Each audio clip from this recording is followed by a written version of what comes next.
Hello everyone, it's your boy, the late Lord Haven. I'm back at it again with another Darkling stream. Today I'm going to be talking about House Bolton, because believe it or not, I launched a House Bolton video yesterday and it's doing pretty well. You guys seem to like it. I really appreciate the feedback. So this stream, as you can imagine, we're going to be diving more into House Bolton. We're going to go through my video, talk about each of the Boltons in a bit more detail, maybe explore some stuff I wasn't able to explore last time, or able to explore during the video itself. Yeah. How are we doing? Hello everyone. Pop in, pop in. Yes, I am the late Lord Haven. I'm a couple minutes late, unfortunately. I was doing a Patreon live stream, and I got a bit carried away. We were looking at Assault, Vice and Fire art, and there's some weird stuff out there. Thank you for the super chat from Andre. He's my for those who don't know, maybe there are some new people who this is their first ever stream. They subscribed after watching the Bolton video. Andre is my sugar daddy. He funds this channel from his shadowy office at the top of a Andre Tower in the middle of New York, and he just gifted me $100 because, like I said, he's my He is the deep state of Fantasy Haven. He is my secret backer. He controls everything I do and say.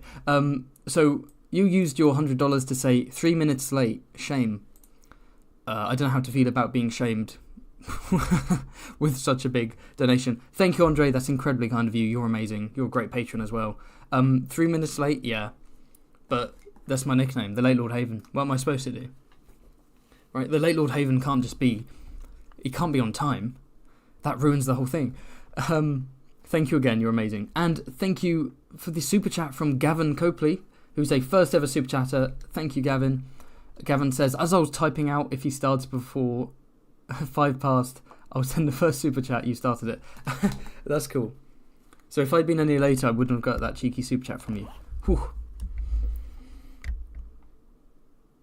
Cool, so shall we begin? I'm still waiting for some more people to come in. I think we can get started. So we're going to watch through the video and talk more about House Bolton. The chilling house words of the Northern Dynasty ruling over the Dreadfort. But I like that little zoom in. Do you like that? Ruling over the Wait, let me go back. The chilling house words of the Northern Dynasty ruling... That was cool. Before I started YouTube, I always thought that, like, recording a voice and listening back to it so long... Like, it must suck. Because it is, at first, it's genuinely cringy, right? You can imagine. Recording your voice and listening to it, it's really cringy. It's really embarrassing. Because you're not used to what your voice sounds like in real life, right? Outside of how you hear it in your own head. But then after a while, you just don't care. Like, you just stop giving a shit. And you're just like, eh. It almost feels like when you record and edit audio, it feels like you're listening to someone else's voice. Okay. Over the Dreadfort. But who... So yes, our blades are sharp. These are the words of House Bolton. I never discussed the Bolton sigil in my video, which was a mistake. I should have done that. But as you know, it's the flayed man. It's a red flayed man on a pink field with blood drops raining down below, a bit behind rather, to sort of represent their tradition, which they definitely don't continue, of flaying their enemies. So in fact, what I'm gonna do is. So, in the future, I've talked about this before, I want to do some historical parallel videos. So, for example, talking about how the Lannisters are inspired by the Lancasters and also the Borgias, how the Red Wedding's inspired by the Black Dinner and the Glencoe Massacre, how Bravo seems to be somewhat inspired by Venice to an extent, and Renaissance era Italy. There are other examples. How the trial of Marjorie in the books is somewhat inspired by what happens to Anne Boleyn. And one of the things I want to do is maybe look at least for this live stream, we'll look at the history of flaying. So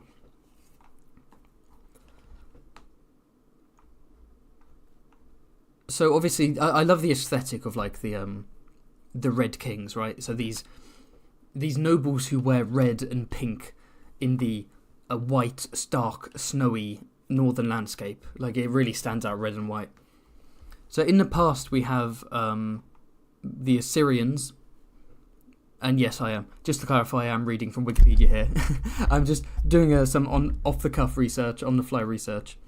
The Assyrians would flay their prisoners alive, apparently. The fate of flaying was meted out to rebel leaders of Neo-Assyrian kings. Okay, interesting. Ashurbanipal II, I'm sure I butchered that one, said, I have made a pillar facing the city gates, and have flayed all the rebel leaders. I have clad the pillar in the flayed skins. I let the leaders of the conquered cities be flayed, and clad the city walls with their skins. The captives I have killed by the sword, and flung on the dung heap. Interesting. What else? We have, in Chinese history, Sun Hao, Fu Sheng and Gao Heng were known for removing skin from people's faces. The Hongwu Emperor flayed many servants, officials and rebels. Hao Rui suggested that his emperor flayed corrupt officials. So we have some stuff from China, some stuff from the Middle East. Searing or cutting the flesh from the body was sometimes used as a part of the public execution of traitors in medieval Europe. I was looking for some Europe stuff as well, so... A similar mode of execution was used as late as early 18th century France. Interesting. So, yeah, what do we have?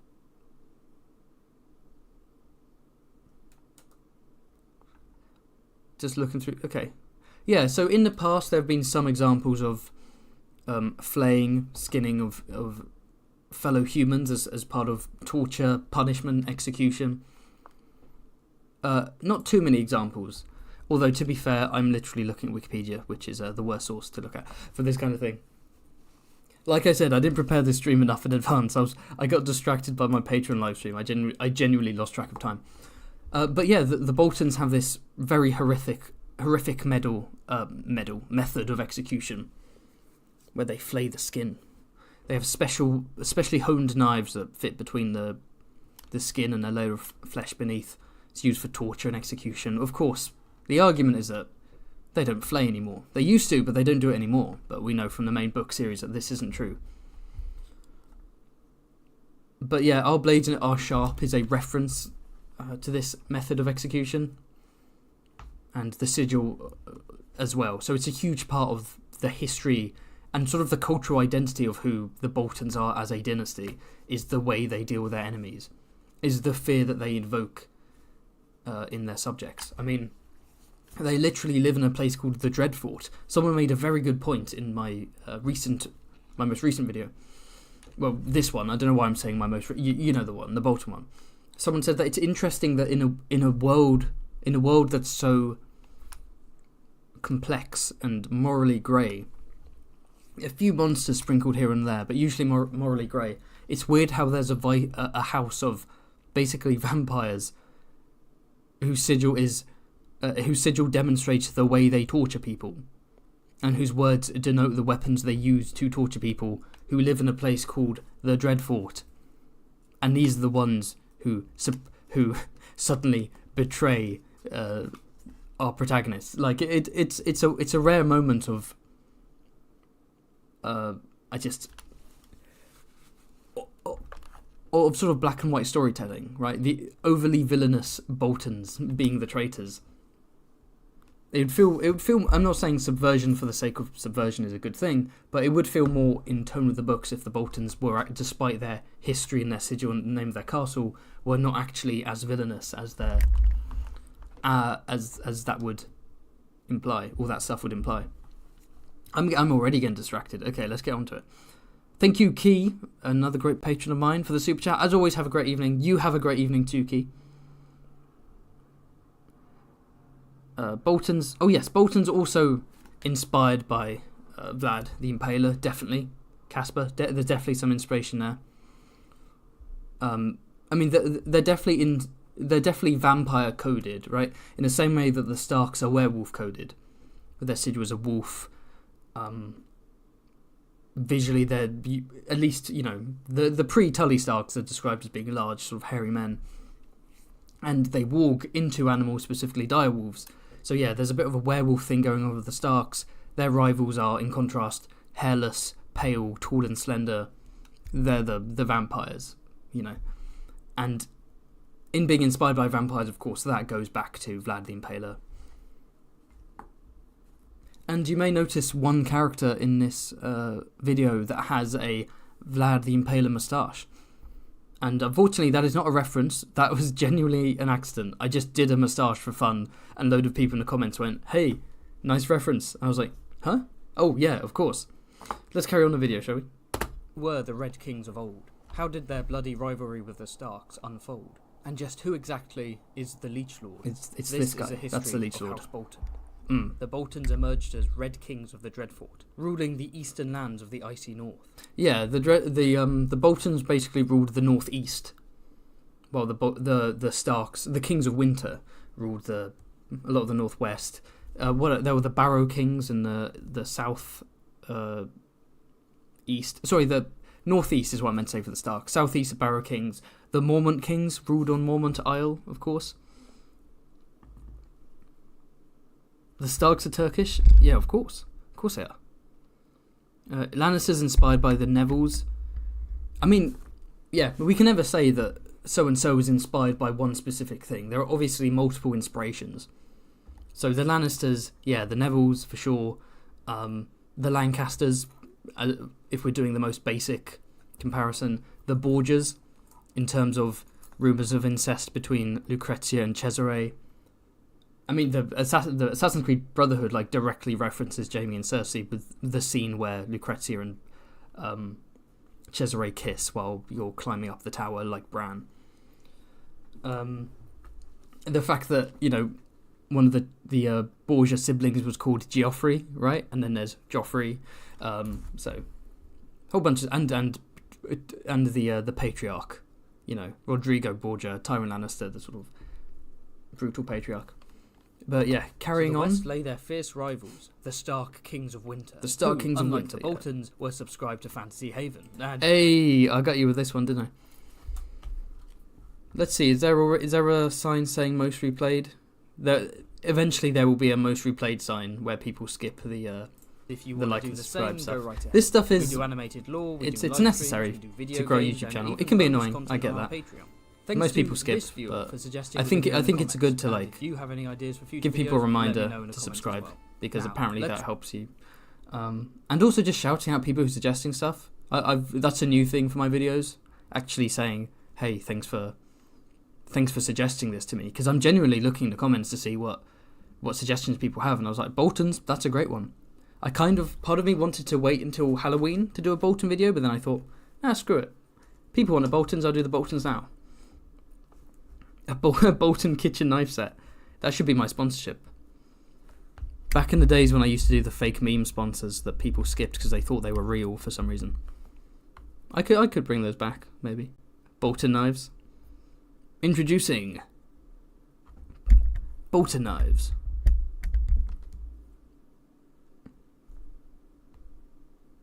How many views we got? Oh, we got some people coming in. Okay, I've saved my obligatory intro for later on, but for everyone coming, hello. New people in the stream, hello. Before we continue, just want to say thanks for the feedback on the video. It's my #1 video in terms of the amount of views it's got in the first 24 hours. It's #1, so thank you so much for that. If you're not already, subscribe to the channel and hit the bell if you want to get updated on that stuff. Sometimes even when you hit the bell, YouTube doesn't tell you about it because they're weird, but like the video, that helps. Comment, that helps. All that good stuff. If you're interested in the Patreon Discord exclusive content like House Dane, me making art for you, check out the Patreon if you want. That's up to you. And if you want to ask me a question or send in theories or suggestions or have me shout you out, send me a cheeky super chat and I will do that. 13k, Andre. You got 13k people who've already watched the video. I love it. Someone gave a really interesting comment where they were like, I can't remember who, but they said, it's a shame that you're a little bit late to the party in terms of A Song of Ice and Fire content. And that is true, because Game of Thrones is basically over. The hype is kind of dead. We're in that lull, right? We're in a bit of a Westeros lull between Season 1 of Hot D and Season 2 of Hot D, and there's a writer's strike, so we're not getting information about the other shows, and who knows when Winds is coming out, so in terms of the last decade, I have chosen like the worst time to start a channel that is primarily, at least currently, focusing on A Song of Ice and Fire. But the fact that we're being this successful at this stage is really optimistic, right? That's awesome. I'm really optimistic about that. Because it means that we're only going to keep getting bigger, and I can start producing more animated videos. And yeah, it's going to be really fun. Sneaking up on 20k subs. Oh, hello, Cole Carsnark. Welcome to the chat. More meme sponsors. Yeah, I should go back to the... I'm going to be the Bolton guy, not the Frey. No, I'm always going to be the Frey guy. You know that. 20k. My plan, my minimum goal for this year is 25k subs. Let's get to that 25k sub milestone. Earlier in the year, I got a bit cocky, and I was like, 100k subs, bitch. You better believe it. Didn't quite pan out like that. But 25k subs, I think, could be... I mean, for year one, that's a good start. Do Umbral Cast Arc? Yeah. I mean, if there's a house, I'm going to do it. If there's enough content for a solo video like House Bolton, I'm going to do it. If there's not enough content, then I might merge them. So I might do a video that's like the minor Vale houses, where I can talk about a bunch of them at the same time to fill out a video. Cool. Make that 30k. I love the optimism. Okay, let's carry on. The north. We've done the little... It is said that the everyone Red likes King and subscribe to me. the cruel art of flaying. See, another thing I'm doing with my videos to make it more visually interesting is having some green screen effects like blizzards and fire. And shout out to this guy. This is actually my highest tier patron. Where the highest tier, not only do I make a character for you, in whatever style you want, of whoever you want, I actually cameo them in my videos. So this guy is called Alex, and he's pretty awesome. Stripping a man's skin from the tissue beneath. Stripping a man's skin from the tissue beneath. That the flayed skins of their stark rivals. Do you like that? The cheeky zoom into the flesh, then zoom out? It is said that the Boltons wore cloaks. So this guy, actually, I moved the caption there. This guy isn't based on any specific Bolton. It's not based on any particular Bolton. It's just, I wanted to demonstrate like an old school Red King with a skin cloak, which is a really creepy, cool idea. Thank you for the super chat from Alex, the one and only. I believe this must be my patron, Alex. He says, so cool, thank you so much. Thank you for the first time super chat, Alex. You're amazing. Thanks for being my my biggest patron, and as long as you are, you're going to be cameoing in my videos. You might even spot him in some other ones as well. You might be able to spot him in... He's been in the Harren Hall videos and the Reign of Castamere video as well. Knows what's true. Who knows? We know what's the true. name. Yeah. The second. Oh yeah. So 3 Red Kings. So when I looked into the Boltons, I was genuinely expecting there to be more history. I was surprised by the lack of history. Because I did that poll and I was like, what are you most excited for? The Red Kings or learning about Roose Bolton? And most people voted about the Red Kings. And I did my research and I was like, oh, there's only 3 Red Kings that are actually named. Like, considering how big of a house it is, there's not that much history about the Boltons. Like, House Corbray in the Vale, House Royce in the Vale, they have more detail to their history than House Bolton. And House Bolton is like the second most powerful house in the north, supposedly. There's not too much about them. Yeah, so here we have the 3 Red Kings that we know about. King Royce II, King Royce IV, and Rogar the Huntsman. It's quite interesting that we have Royce as a first name, Royce Bolton, because we have House Royce in the Vale. And the Royces in the Vale, from Runestone, they have runic armour. The idea is that they are first men. So you sort of imagine that Royce is probably a first man name, and then House Royce maybe were named after someone called Royce, and then that became their surname. I don't know, it's pretty cool.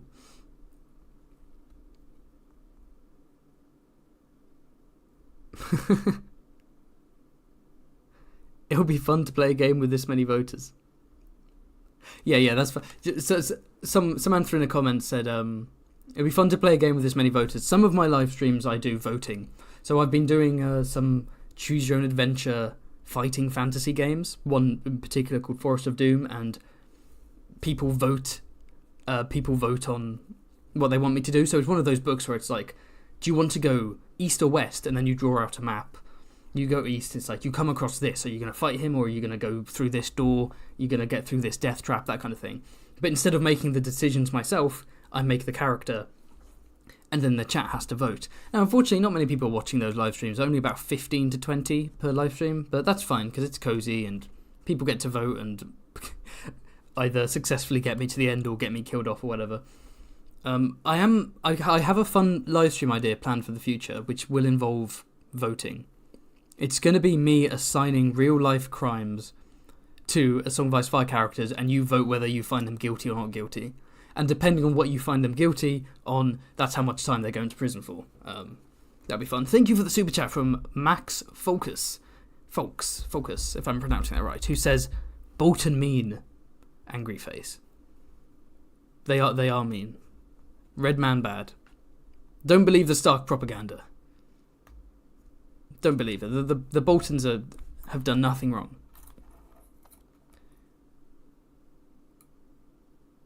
Video on the Golden Company? Ooh, that could be cool. Okay. Yes, so. Royce Bolton II captured and burned Winterfell to the ground. Yeah, so literally all we know about this guy is he captured Winterfell and he burned it. 300 years later, Royce IV followed in his ancestor's footsteps. And then his ancestor, Royce Redarm, also captured Winterfell and burned it down. And he's known as Royce Redarm because he tears out the entrails of his... tearing out the entrails of his prisoners. So you can imagine he put his whole arm through. Of course, my characters famously do not have arms or legs. So I was like, shit, how do I portray this? So I just gave him a little blood spatter there. I hope you like the armor, by the way. I've got some cool sort of like flayed man armor, where you have the muscles beneath. And this is also another cameo. One of my patrons, Cole Shot. That's right. Become a patron, and I will brutally kill you off in my video. Out the entrails this is actually based on Coleshot's CK3 character. He made a CK3 character, and I designed a character for him with his bare hands. The last king of the Dreadfort was Rogar the Huntsman. Now we have Rogar the Huntsman. I don't think we know why he's called the Huntsman. I don't think we.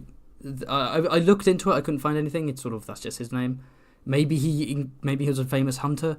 Maybe he engaged in some Ramsay style practices of hunting, if you know what I mean. But this is sort of the Bolton equivalent of Torrhen Stark. So Torrhen Stark is the king who knelt. The king who knelt to the Targaryens. Rogar the Huntsman knelt to the Starks and gave up his crown.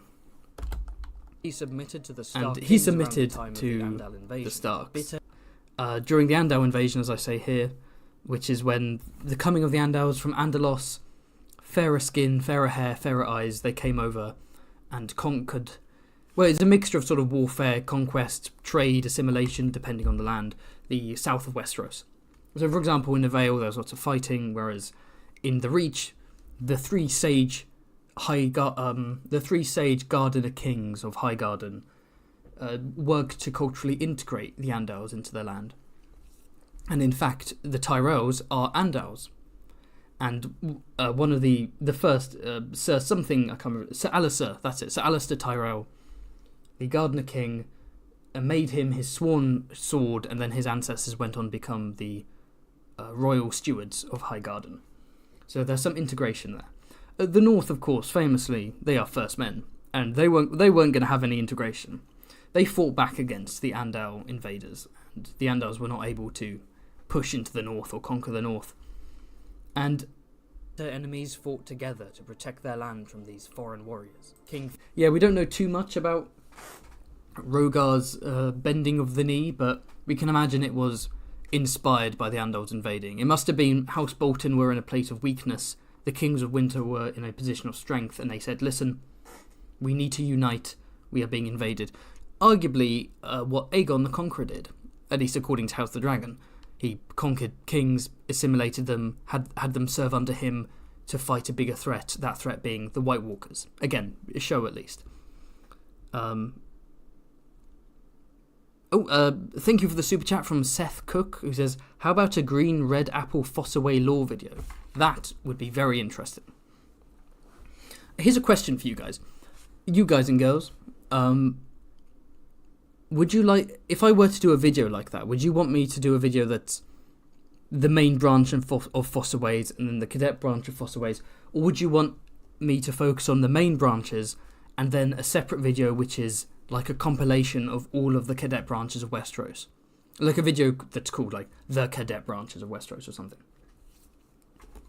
But yeah, that's a good idea, Fossaways. I won't give it away yet, but my next, I believe my next animated video will be a Reach House. It will be a Reach House.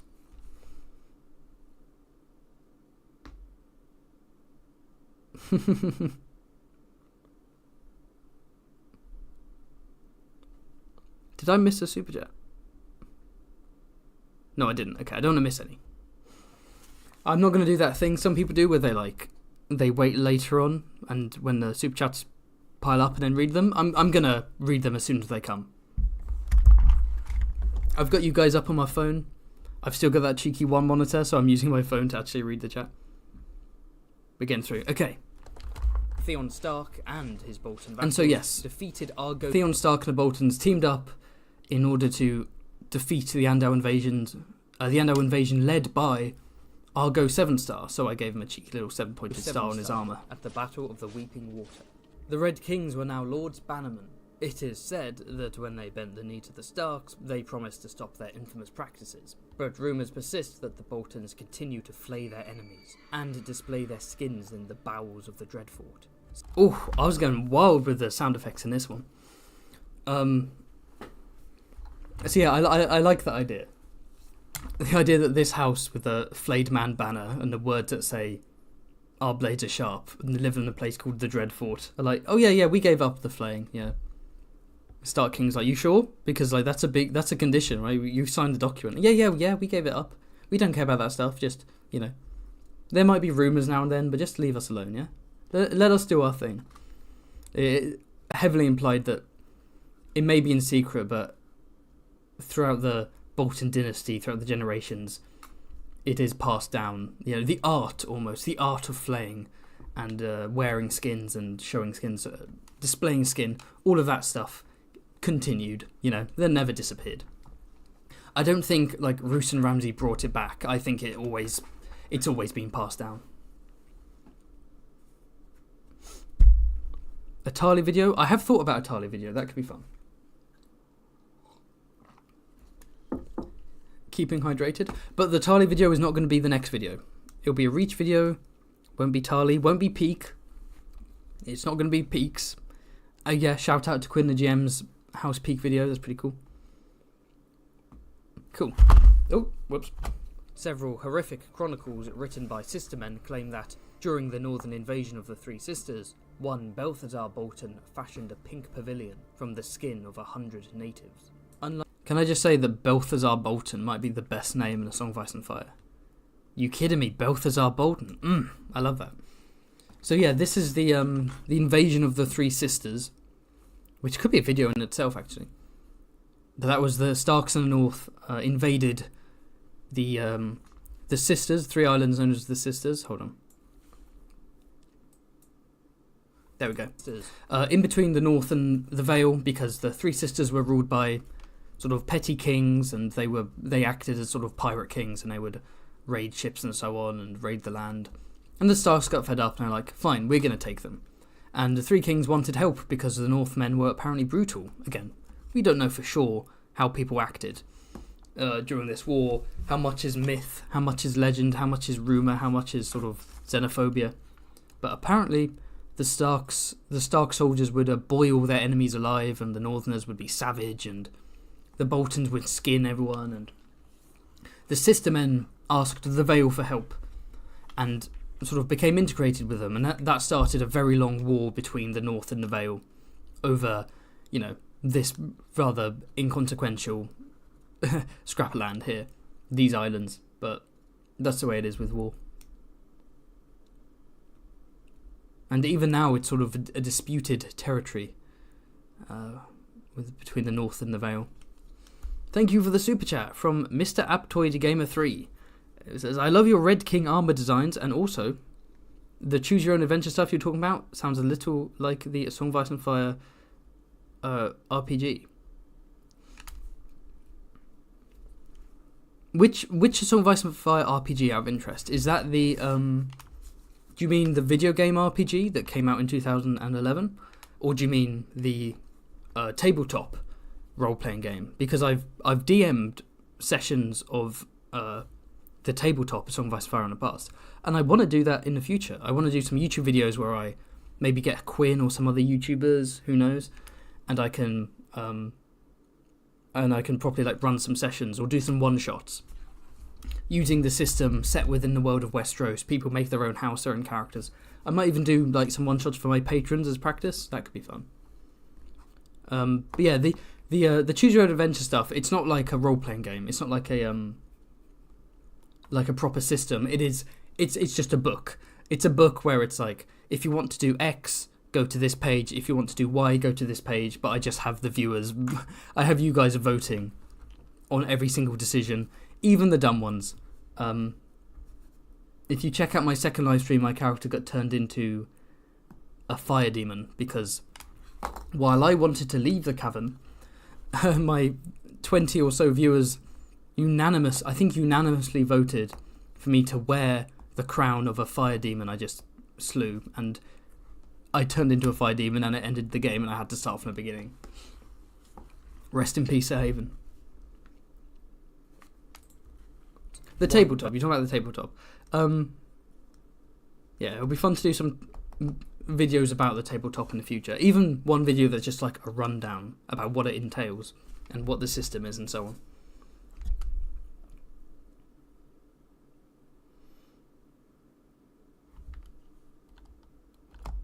Balthazar Bolton fashioned a pink pavilion. Yes, the pink pavilion. 100 natives. Supposedly 100 natives were fashioned into a giant pavilion by Balthazar Bolton. Unlike the eternally grateful Manderleys, the Boltons were... See, let me lay you into the behind the scenes, the mechanism of making YouTube videos. Unlike the... Gonna do a cheeky promotion throughout. As long as it's natural. So, like, I did a Manderley video, and these are like the Stark Sims, so it made sense that I moved on from the Stark Sims who have drip to the Stark Rebels who have drip, the Boltons. This is a good way to promote this one. I might change my House Manderley thumbnail. There's not enough contrast in the thumbnail. It's like sea green in the background and then sea green in the foreground, so I might give the background a purple tint to make the foreground pop a bit more. Eternally grateful Manderleys, the Boltons were not the most loyal. This is the guy. So this is wait, of vassals. House Bolton and House Greystark. Yes, so this is the unnamed Bolton Lord who rose up with the help of House Greystark after the Boltons had become vassals of the Kings of Winter. Now, some comments said that they liked the reference to Vlad the Impaler. As I said earlier, genuinely unintentional. Like, I gave him just a fun moustache. Maybe subconsciously I knew what I was doing, but I just gave him a fun moustache, and then everyone said, nice Vlad reference, and I was like, oh shit, yeah, I've given him a Vlad the Impaler moustache. I mean, yeah, no, totally intentional. Absolutely. I'm gonna have myself a drink.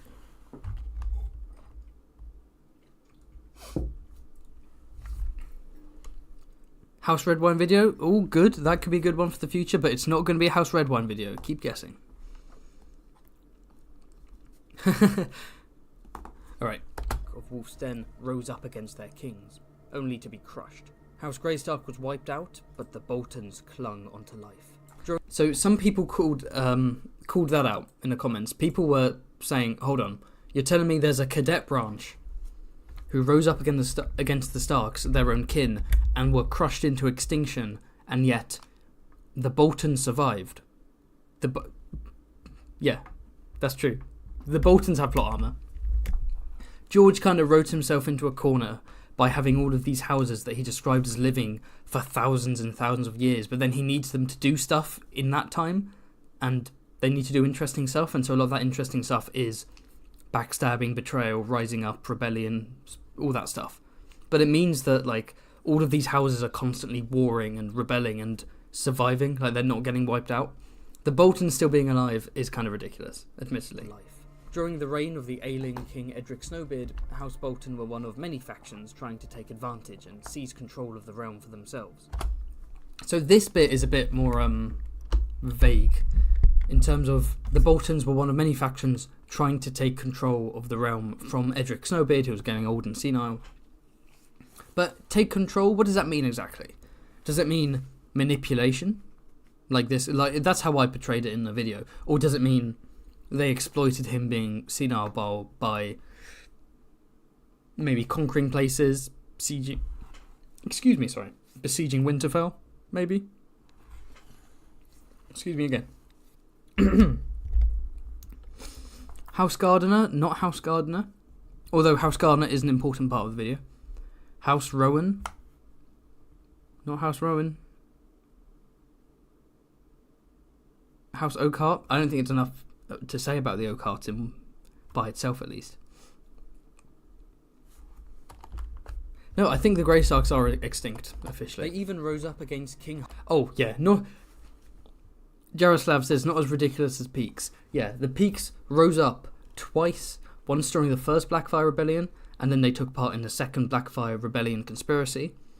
And then they rose up against King Maekar Targaryen and killed him by dropping a bulge on his head.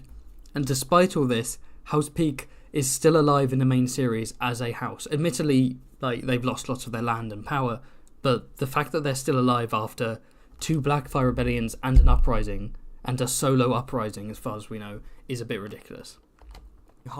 House Florent? No? Okay. A has got it right. And Callum. And Poilolco. Yes, it's House Tyrell. The most obvious house. Because you were all thinking of banner houses. House Tyrell will be the first Great House animated video that I do for a while. Because things like Stark, Lannister, even Greyjoys, there's a lot to talk about. Like, that will be 20-minute, half-hour videos. I'm going to need to...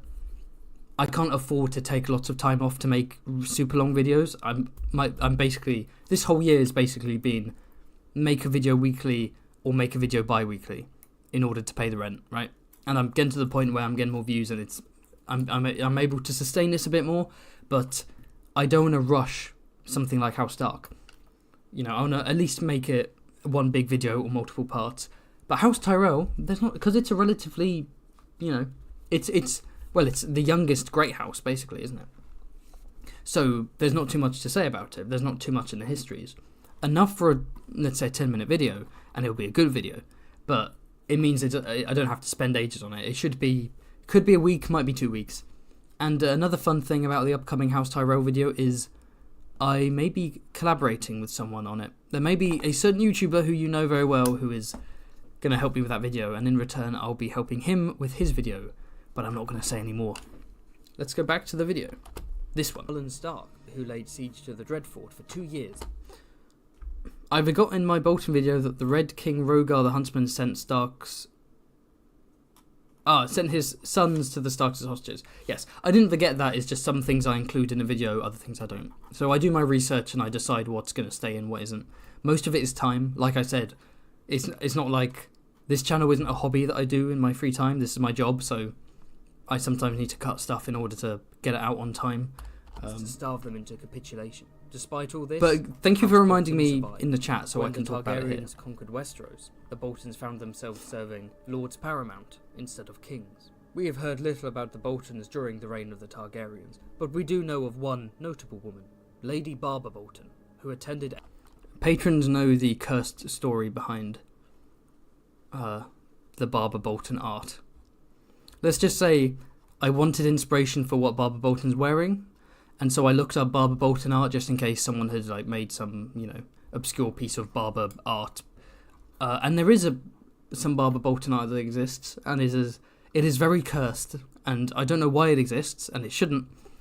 But in the picture, she's wearing an outfit, and I thought, okay, I'll copy the outfit because it looks cool. But my patrons know what I'm talking about.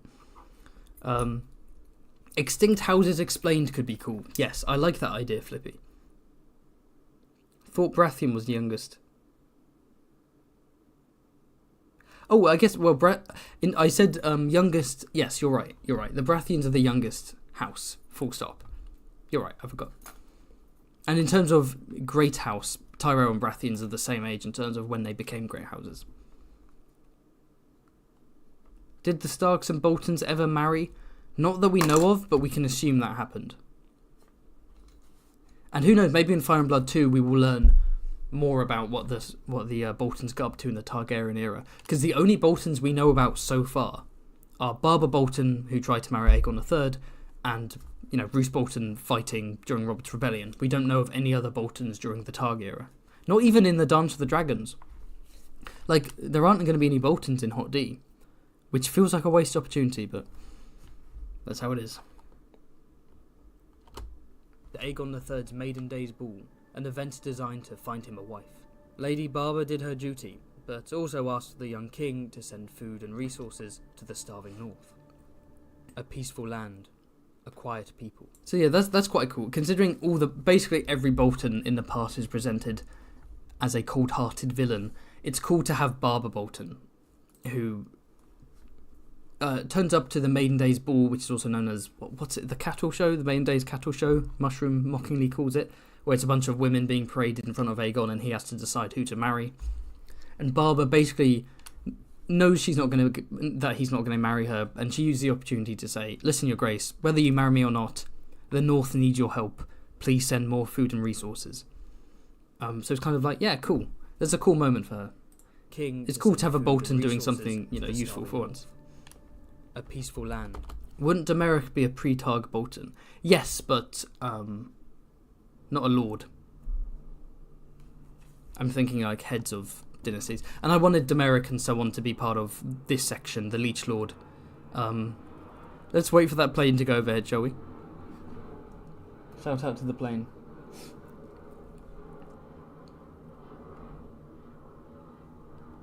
Demeric is Brandon Stark's son. Now that is based. So I'm planning on doing another theory video this week. Another live stream this week, and it's going to be the Bolton theory iceberg. I couldn't find any icebergs online, so I'm going to have to look for as many theories as possible and make my own and then go through them. And yes, of course, that will involve Bolton, but I also want to look for some other ones. A quiet people. These are the personal words of the Lord who ruled the Dreadfort at the end of the Targaryen era, Roose Bolton. There he is. Leeches in the chat, everyone. I assume there's not actually a leech emoji, but... There was a knight with the Bolton banner in the tournament of episode 1 of Hot D. There was, yes. I remember that, yeah. Very briefly. The Bolton banner for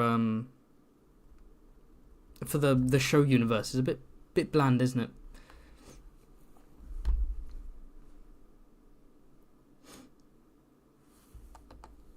Roose is a cold, enigmatic man, soft of voice and countenance. His desire to apply leeches to himself to suck out the bad blood has earned him the epithet Lord Leech.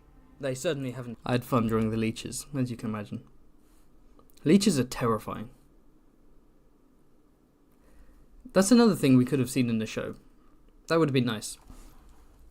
Where Roose just lies naked and has council sessions while being leeched, because he thinks the leeches get rid of the bad blood, whatever that means exactly. And so as a result, he's incredibly pale, which feeds into the whole sort of vampiric aesthetic of Roose Bolton. And yeah, the Roose we get in the show isn't really the same character. He's kind of a... Roose in the show is basically like a discount Tywin. He's still cool, I like him in the show, but you can't imagine show Roose lying naked in bed, covered in leeches. And sucked out his crew. It looks like a June Sandworm. I need to stop talking while the video is playing, because that's going to be annoying. I'm actually listening to June on Audible right now. He argued that Robert Baratheon should... Looks like a lamprey. Honestly, Cole, it's quite possible that I typed in leech and a picture of a lamprey came up, and this is just a lamprey. Haven't sucked out his cruelty. During Robert's Rebellion, he argued that Robert Baratheon should slice the throat of the captured Barristan Selmy.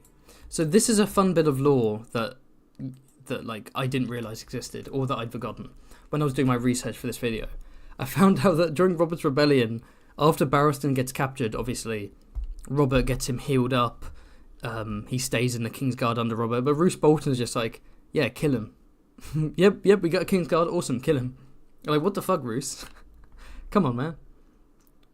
Of the captured Barristan Selmy. And throughout his land, Roose continues to secretly practice the abolished tradition of the first night, which gave lords the right to sleep. Yeah, the first night. Controversial. Interestingly enough, historians say that the concept of the first night may not have actually existed, that it's a myth. That Prima Nocta is sort of was never actually a thing in the past, and it's sort of been popularized by sort of, it's a pop history concept. But it exists in the show. It's a sort of first man northern cultural tradition that ended up being abolished, I believe, by good Queen Alysanne Targaryen, or at least she pressured Jaehaerys into doing it. He was reluctant because he was like, well, we don't want to interfere with the Northerners. We don't want them to be pissed off. But it was abolished in the North. And Roose continues to practice it because he's just an evil man, isn't he? And this is a little clip from my Harrenhal video.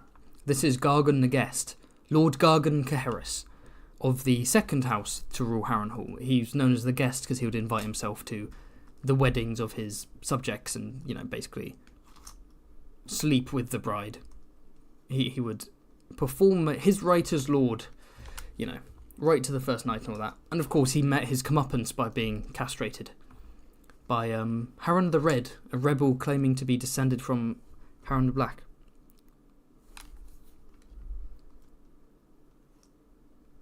Yeah, it may have happened in the past as like not as a law, but maybe as an act that could have become a tradition in some places, a sort of, I don't know. With the groom's bride on their wedding day. One day, when the Leech Lord was hunting across the weeping water, he encountered an old miller and his young wife. So yeah, this bit I was like, okay, well, how do I portray this in a way that doesn't come across as sort of flippant or gimmicky? But also, I don't want to skip over it because I'm talking about Song of Ice and Fire, and I'm not going to be like, oh, I'm going to... These goddamn planes. Such is life living in Guantanamo Bay, eh? Planes always racing overhead. But yeah, I was like, well, I'm not going to shy away from talking about stuff like this because it's a Song of Ice and Fire, right? But also, I don't want it to be like a... who had married without his knowledge. Too flippant. So I came up with what I think is a cool idea, which is just a sort of a silhouette. I sort of portrayed it as this sort of creepy. And he forced himself onto silhouette, the miller. The act itself, and then the hanging of the miller. And I think it came together quite nicely, personally. The woman later gave birth to a baby boy with pale eyes. She was kicked. And there we have our introduction to baby Ramsay. Out of the mill by her late husband's brother, and came to the Dreadfort for help. Roose almost whipped her for her impudence, but saw the child's eyes and realised it was his bastard. Yeah, so the miller's wife is like, look, I have your bastard. This is your son. Give me money, or let me live here, or, raise him, right? And Roose initially doesn't believe her. He's like, look, I don't even remember who you are. I'm going to have you whipped. And he wanted the child to be thrown in the river or thrown down a well or something. Basically, like, kill the child, whip her. How dare you come to me and lie about this bullshit? But then he saw the eyes and went, oh, you know what? Those be Bolton eyes right there. He gave her possession of the mill, yearly bundles of food and coin.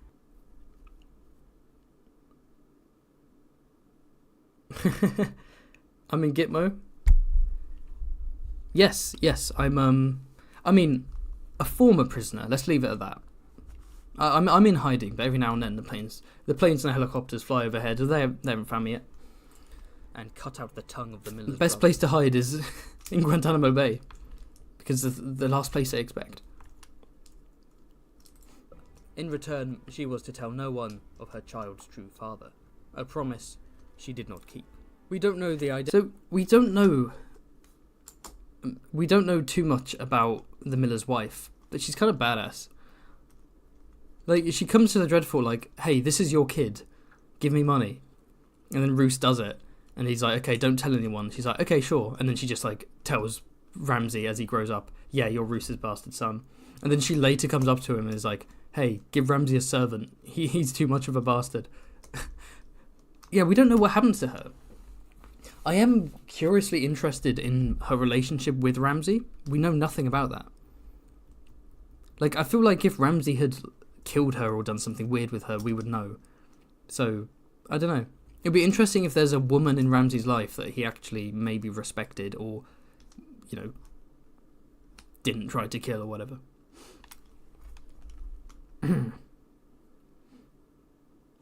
I nearly had her whipped. Yes, Bahura Studio, I nearly had her whipped. That's from the show. That always stuck out in my head, where Bruce said, I nearly had her whipped and a child thrown in the river. A bit of his Irish accent comes out in that bit. I tried to replicate the whipped brother. In return, she was to tell no one of her... Wait, hold on, where is it? But saw the child's eyes and realised... I replicate the whipped. ...her for her impudence. But saw the child's eyes... Almost whipped her for her impudence. Whipped. But saw the child's eyes and realised it was his bastard. He gave her possession of the mill, yearly bundles of food and coin, and cut out the tongue of the miller's brother. In return, she was to tell no... Oh, that's one for the theory iceberg. Preston Jacobs says that Ramsay isn't Roos's son, the miller's wife tricked him. That's cool. That's a cool theory. As with most Preston theories, I don't know what the point of it would be. What's the basis of that outside of the fact that Ramsay looks nothing like Roose other than the eyes? He also doesn't look like his mum. Roose describes the miller's wife as being tall and willowy and pretty in a common way, which it doesn't describe Ramsay at all. Ramsay is big-boned, ugly.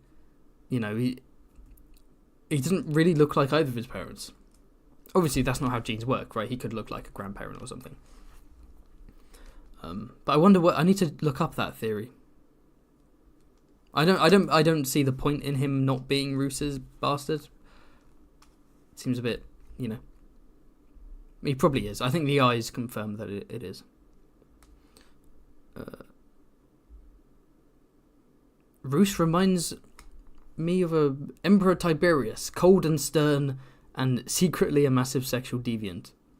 That's interesting. I mean, Emperor Tiberius, specifically from the TV show I, Caligula, inspired the character of Stannis, because George was a huge fan of the BBC show I, Caligula. It's a show that employed proper, like, British theatre actors to give it some gravitas.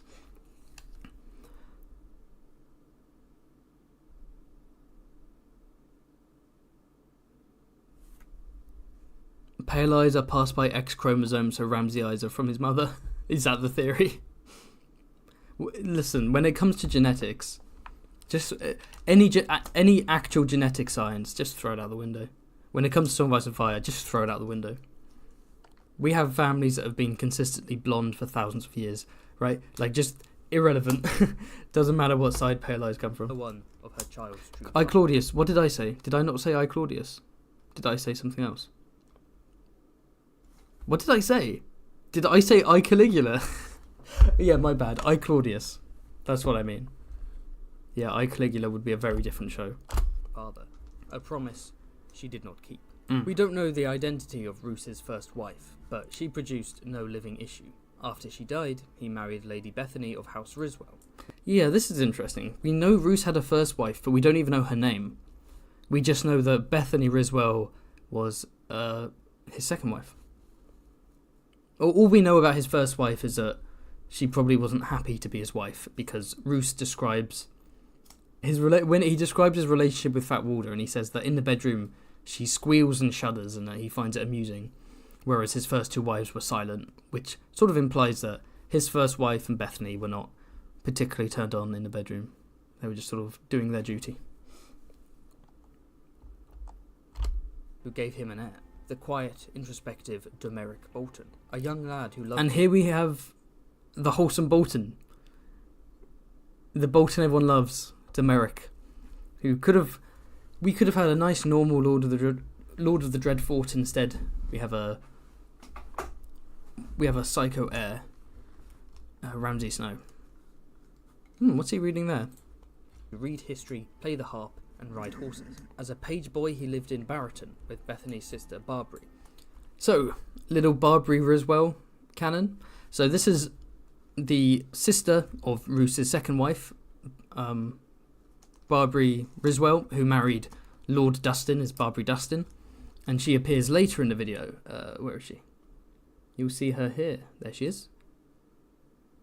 Loyalty of the lords and ladies within the castle. There we are. Dressed in black because she's a widower. Because, yeah. She is not a fan of the Starks at all, but she also despises Ramsay because she's very... she was attached to her nephew. And then Demeric was very blatantly poisoned by Ramsay, so she despises Ramsay as well. So it's sort of... We don't really know which direction she's leaning in, whether her hatred for the Starks is strong enough that she's willingly siding with the Boltons, or whether she hates the Starks, plenty, but she hates the Boltons more, and she is planning on backstabbing them. Barbary loved Demeric so much because she knew he was Brandon's son. I really need to look into this theory. Sister Barbary, serving under House Dustin, and as a squire he served Lord Horton Redfort in the Vale. See, this is interesting. This is the second example we have of a northern child being sent to the Vale, which seems to be quite an honourable and chivalrous place, a bit more Andal culture. And that northerner sort of apparently being quiet, reserved and honourable. So, first off we have Ned Stark. The idea of the Starks being this sort of quiet, stern, honourable house comes from Ned. The Starks are meant to be, ruthless, kind of savage, kind of brawlers. Think Brandon Stark, think Cregan Stark. Ned is the way he was because he was raised in the Vale by Jon Arryn. Likewise, Demeric is apparently quite a reserved, bookish, polite young man. How much of that is because he was raised in the Vale as opposed to the Dreadfort? Thank you for the super chat from Ahmed, who says, "Are the Riswells the only loyal house to the Boltons?" No, because the Karstarks, I think the Karstarks are loyal. There's a lot of confusion in terms of what houses are loyal to the Boltons or not, but the Karstarks are definitely, there's no gameplay there, they are loyal, right? Because the Karstarks were pissed at Robb Stark. 2 Karstark sons died during the War of the Five Kings. Robb Stark executed Lord Rickard, and the house, although it should pass to Lady Alice... Oh, wait, no. The heir to the Karstarks... So the technical Lord Karstark is a hostage in King's Landing, I believe. Somewhere in the south. And so... his uncle, or his great-uncle, Arnulf, has this little scheme where what he wants to do is pretend that he's siding with Stannis... So that the Lannisters execute the young Lord Karstark, who's in captivity, for betraying their oath to King Tommen, and in doing so, that means the lordship of Carhold passes to the last of Lord Rickard Karstark's line, which is his daughter Alice, and then Arnulf wants his son to marry Alice, who would be his cousin, and then Arnulf's sort of cadet branch of Karstarks would take over Carhold. And, they're scheming, and they've worked out that a way to get into power is to side with the Boltons and fuck over Stannis.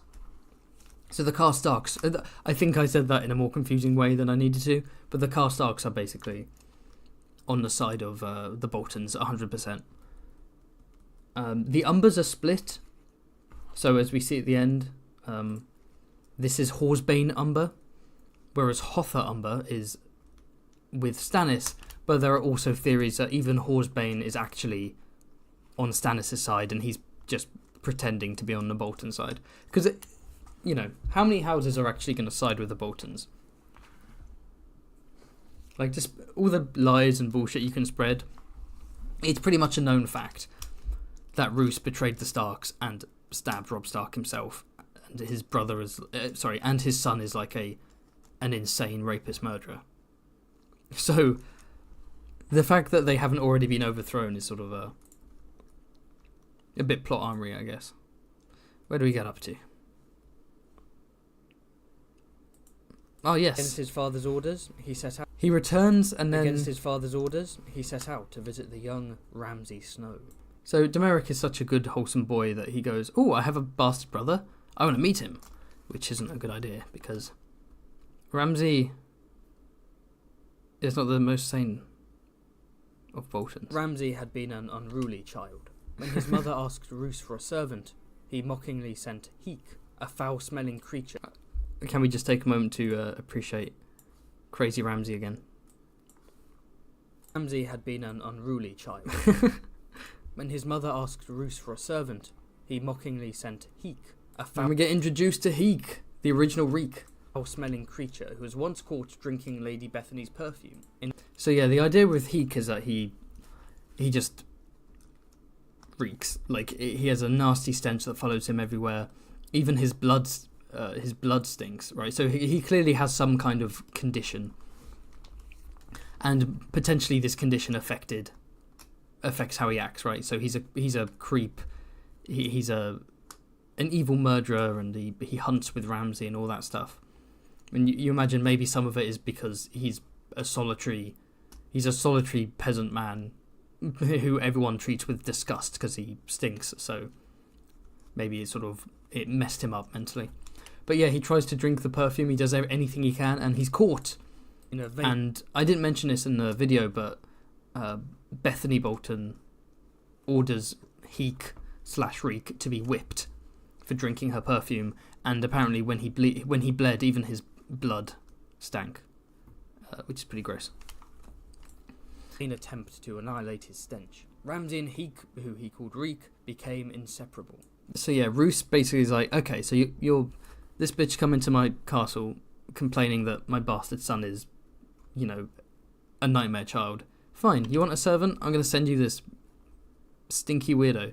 So he sends Heek. But, Heek and Ramsay get on like a house on fire. Now, there are quite a few theories about this partnership. So in terms of who corrupted who, so was it that Heek was a sort of an impressionable, maybe a bit of a, dumb lad, and then Ramsay was a nasty, vicious, sadistic child, and he sort of used Heek as his almost plaything, right? Or was it that Heek was this horrible, nasty man who, saw this chaotic child and basically pulled him in a dark direction? Because in here, I have the implication that Heek is sort of older than Ramsay. I've even seen some theories that suggest it's darker than that. That maybe Heek is because we know Heek is a sexual deviant. Maybe perhaps he assaulted Ramsay in some way, and that sort of contributes to Ramsay's sort of upbringing, the develop. His mental development sort of got messed up by Heek coming in and maybe abusing him in some way.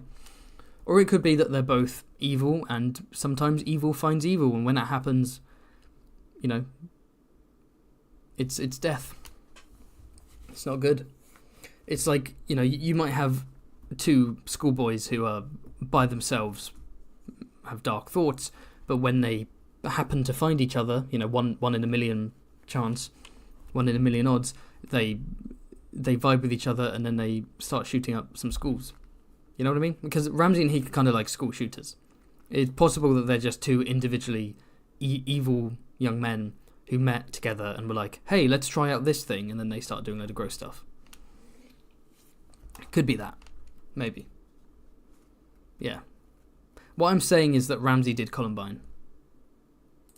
Inseparable. Whether one corrupted the other, or if both had always been evil, is unknown. But together they would kidnap... Although, something that makes me think it's probably... I think it's more likely that they're both nasty, or that Ramsay was more of an instigator, is that Ramsay's more cunning. Ramsay has sort of low cunning. When later on, as I say, when they get cornered by Roderick Cassell, Ramsay switches clothes with Reek and gets Reek to ride off, and then Reek is killed, and he does that deliberately so that people don't realise he's Ramsay. He's the smart one in this situation. Yeah.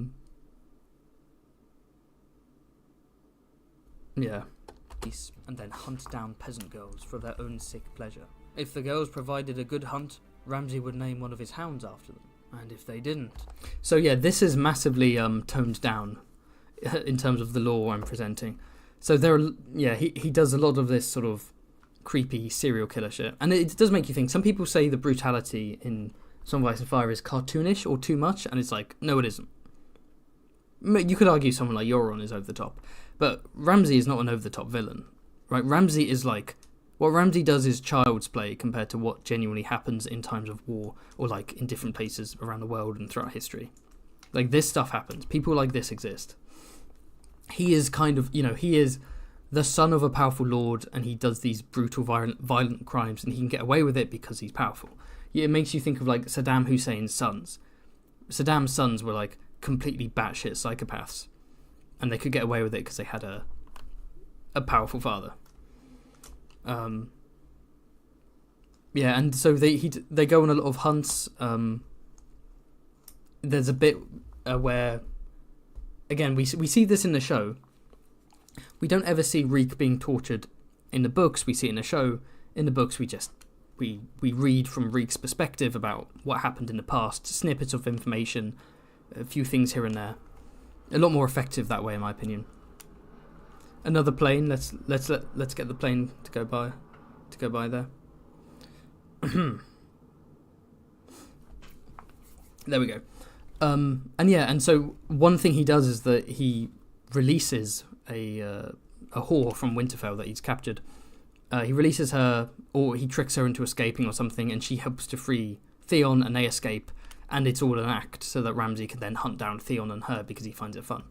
And we see that scene happening in the show, I think, or something similar to that. It's just, it's really messed up. But what happens is that when he catches them, he forces himself on them, and then he kills them.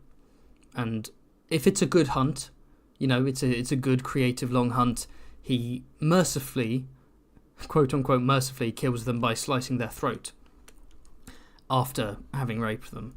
And then after they're dead, he then has sex with their corpse. It's a very, very fucked up dynamic.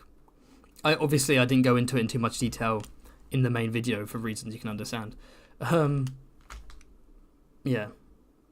I do a thing when I'm like, if they don't provide a good hunt, I think it's vague, but I think it's implied that it's a slower, more torturous death. Like, he probably flays them alive if they don't give him a good hunt.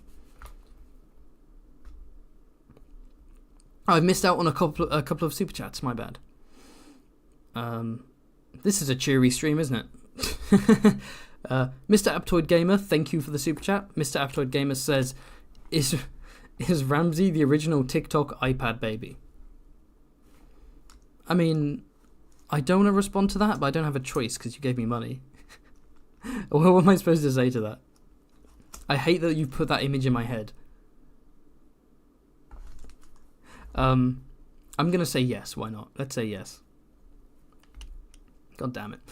Thank you to Bender the Pirate for the super chat. Bender says, "What is your favourite Roose Bolton moment from the books?" I mean, Jaime Lannister sends his regards is cold as fuck. That's a good moment. It's a good villain moment. There's a really dark piece of dialogue where after Roose explains to Theon how Ramsay was conceived, right? So like raping the miller, hanging the husband and all that. He then tells Ramsay to take the chains off Theon because he's mad that Ramsay has possession of Theon Greyjoy and has broken him down in this way. He's like, he should be a valuable hostage. You're fucking it up. And so he angrily says, take those chains off him before you make me rue the day I raped your mother, which is such a villainous line, and it almost borders on campy, but because of the context, it does remain genuinely like chilling. But honestly, yeah, so I've given you two there, but I'll give you a third one. The third favourite Roose Bolton moment is the one time he shows emotion other than cold ruthlessness and detachment. There's a bit where Wyman Manderley is arguing with Hostine Frey, and they're accusing each other of murdering Little Walder Frey, and the tensions are rising, and Hostine cuts one of Wyman Manderley's many chins, and Ramsay's friend Luton gets gutted, and it's complete chaos, and Stannis is outside and the horns are blowing, and Theon detects fear in Roos's face. He says for the first time he detected what he thought may be a hint of fear. And the idea of Roose actually being like, oh shit, I'm out of my depth here, is really satisfying. That might be my favourite Roose moment.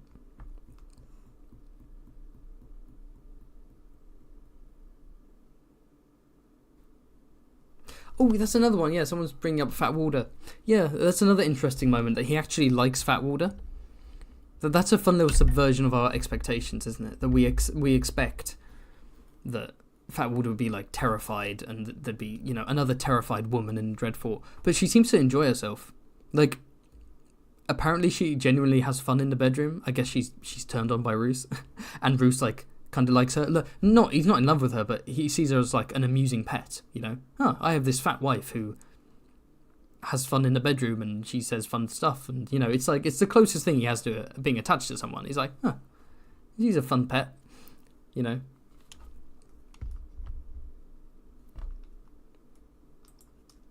Well, let's leave it there.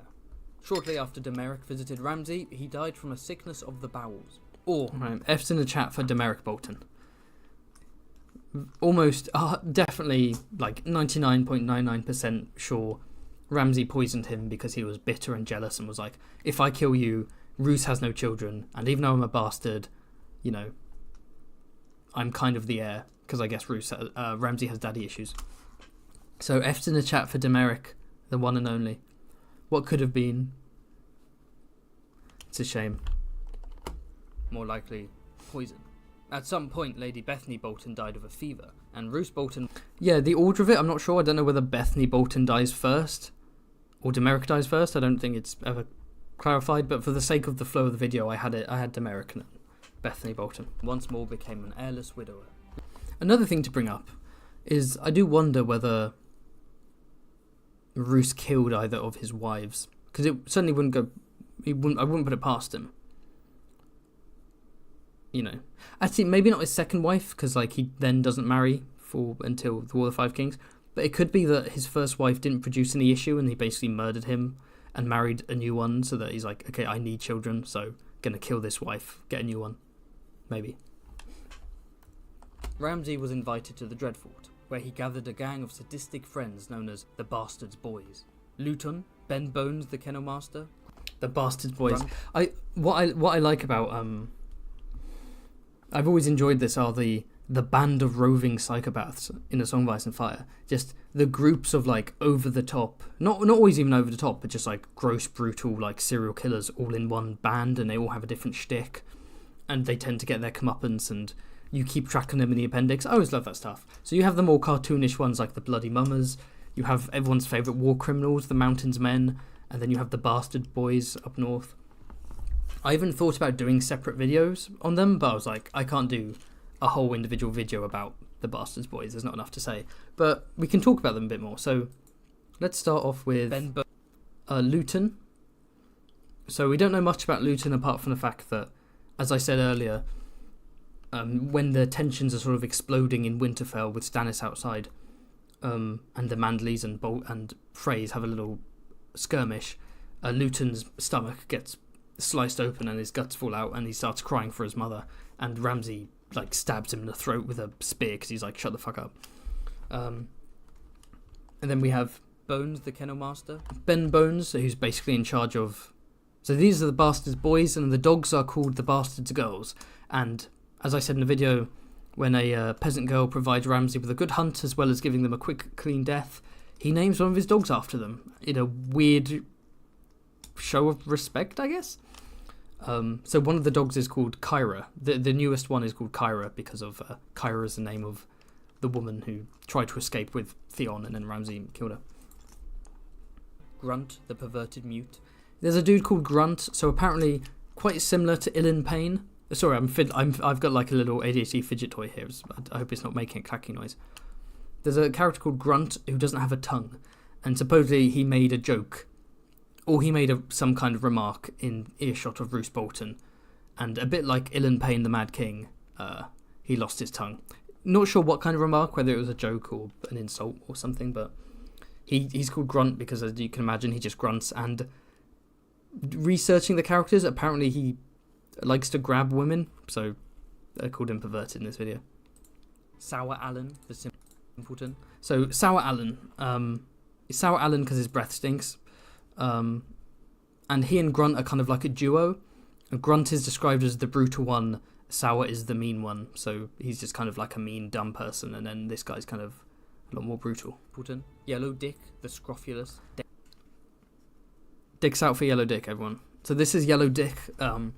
He has scrofula. He has like sort of like swelling on his neck, and he's a short, squat man, and he's quite nasty. And he is also dead. So there's a bunch of murders that take place in Winterfell by the end of A Dance with Dragons, and one of them, and people suspect there are different murderers, and it's for different reasons, and it's making the tension worse and worse. And one of the murders is Yellow Dick, this character, who is found with his own genitals shoved into his mouth so hard that his teeth are broken. And it's is it implied? I can't remember. Is it implied or is it outright stated that one of the wildling women who are sent by Melisandre to sent by Melisandre with Mance Rayder to try and rescue Arya Stark, that one of them did it, which implies that Yellow Dick maybe tried to force himself from one of them or made a remark, and they were just like, "I'm going to cut off your junk and shove it in your mouth." So Yellow Dick's Yellow Dick ends up shoved in his mouth. Rest in peace. F's out. Dick's out for Yellow Dick, and F for his death, because he was a great character. We'll miss him truly. The fact he wasn't in the show is a disgrace. D&D and hacks, they should have had the scene where the dead man with tuberculosis had a yellow penis hanging out of his mouth. Daemon Dance. This stream is going to get demonetized, isn't it? I really need to be careful what I say. Dance for me, the Whipper. Yeah, Daemon Dance for me is interesting. So all of these characters are described as being like smelly, ugly, gross, like serial killer. If they existed nowadays, they would be serial killers, right? But Daemon Dance for me is meant to be this sort of like young, boyish looking young man. Like you kind of get the sense he's probably quite handsome. But he's called Daemon Dance for me, and he has a whip. And the implication there is that it's one of those fun Georgisms. Where it's not stated, but you can put the pieces together. You can imagine he's someone who whips people's feet and is like, dance for me, and makes them sort of humiliate themselves. And Skinner. But then we have Skinner, who he flays people. He flayed Theon. Ramsay flays as well. Actually, yeah. I don't think the idea is that Ramsay gives the orders and Skinner does it. I think Ramsay and Skinner both flay, but, you know. So they each select your champion. They each have their own talents. We've got the guy with the whip, the guy who flays, the guy called Yellow Dick, the guy who grabs boobies without consent. You know, we got some real teammates here, haven't we? We can build up a zombie apocalypse survival team. Who we picking? Yeah, I'm sure you can work out what he does. Which brings us to the main book series. My analytics haven't fully come in yet, but it's always fun to look at parts where people like watched the video the most consistently, where people skipped, where people watched less, where people watched more, like dips and spikes. From what I've noticed, whenever I get to these animated lore videos where I talk about the book series, this has the most consistent view numbers. So in terms of like, usually the videos start at like 80% viewership and then it gradually declines. And if you have a good video, it might decline to 70% or 60%. But in my videos, it's always the last bit where I talk about the books where it like stays steady, where people aren't clicking off, which I find quite interesting. Because you think people are more likely to stay with the stuff they don't know about than the stuff they do. Although I'm sure lots of people who haven't read the books are watching my videos as well. Yes, I can add that to the theory iceberg. There is someone called Daemon Dance for me who has blonde hair. He's described as being blonde or pale, so maybe he's a Targaryen bastard. If you're wondering why would there be a Targaryen bastard in the north, I mean, Aegon the Fourth travelled a lot. Maybe he's a descendant of Aegon the Fourth. Just to clarify, it's not Daemon with an A in it, like Targaryen. It's Damon. But even so, that is a Targy name. So I wonder if Daemon Dance for Me has some Valyrian blood. That'd be cool. Who's more evil, the Mountain's Men or the Bastard's Boys? Two kinds of evil. Oh, maybe I should do like a live stream that's like an evil tier list where I just rank evil characters. That could be fun. I even thought about doing a video that's specifically like Mountain's Men, Bloody Mamas, Bastard Boys, but I think they belong in different videos separately. Like, I want the Mountain's Men I will talk about in a House Clegane video. The Bloody Mamas will be their own video. Bastards Boys I've talked about here. Who's more evil though? I mean, they're different. They're different. The Bastards Boys are men-at-arms at a castle who are all like basically they're torturers and serial killers who are friends with the Lord's bastard son. And then the Mountain's Men are war criminals. They're the worst of the worst. I don't know. Good question.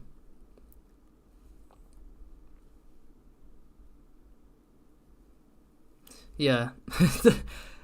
Did someone just call Roose the sadistic Sigma? Can I do a video about House Tarly? Of course I will. Oh, not descended from Aegon IV. People are saying descended from Jacaerys. Descended from Jace. When he goes north. Oh, interesting. Casual Hot D fans when they watch Jace travel north. Oh, that's so cool. He's going to meet a Stark. I wonder if he's going to go to the Wall. Fantasy Haven enjoyers be like, wow, I wonder if he's going to get a Northern girl pregnant and then be the ancestor of Daemon Dance for Me. Okay. Roose Bolton answers Robb Stark's call to... I like the little music cue change.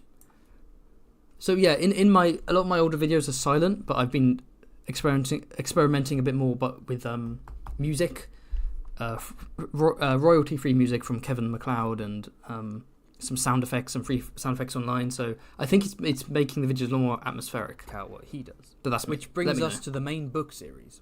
Roose Bolton answers Robb Stark's call to arms, who grants him command of the second Stark host, including the Northmen Hallis Hornwood, Wireless Manderley, and Donal Locke. So I had these characters already made, and I was like, cheeky little cameo. Oh, a rare Haven mistake. Donal Locke. See, I have 2 phases of Haven. No, I'd say there are 3 phases of Haven characters. There's the old ones from my old videos where the eyes are just like a black dot and so on. Then there's a second stage where I gave them coloured eyes and I put a bit more detail in, but the faces are just like white. And then there's a new Haven art where there's more shading and also colours, like skin tones. So you can tell this is an old character because he's just like sheet white. Like even Roose has a slight tone to his skin.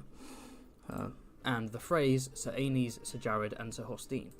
Shout out to every Frey explained. It's coming. At some point in the future, when I have the time. Yeah, of course, these Freys hanging around with Roose probably help convince him to turn against Robb Stark.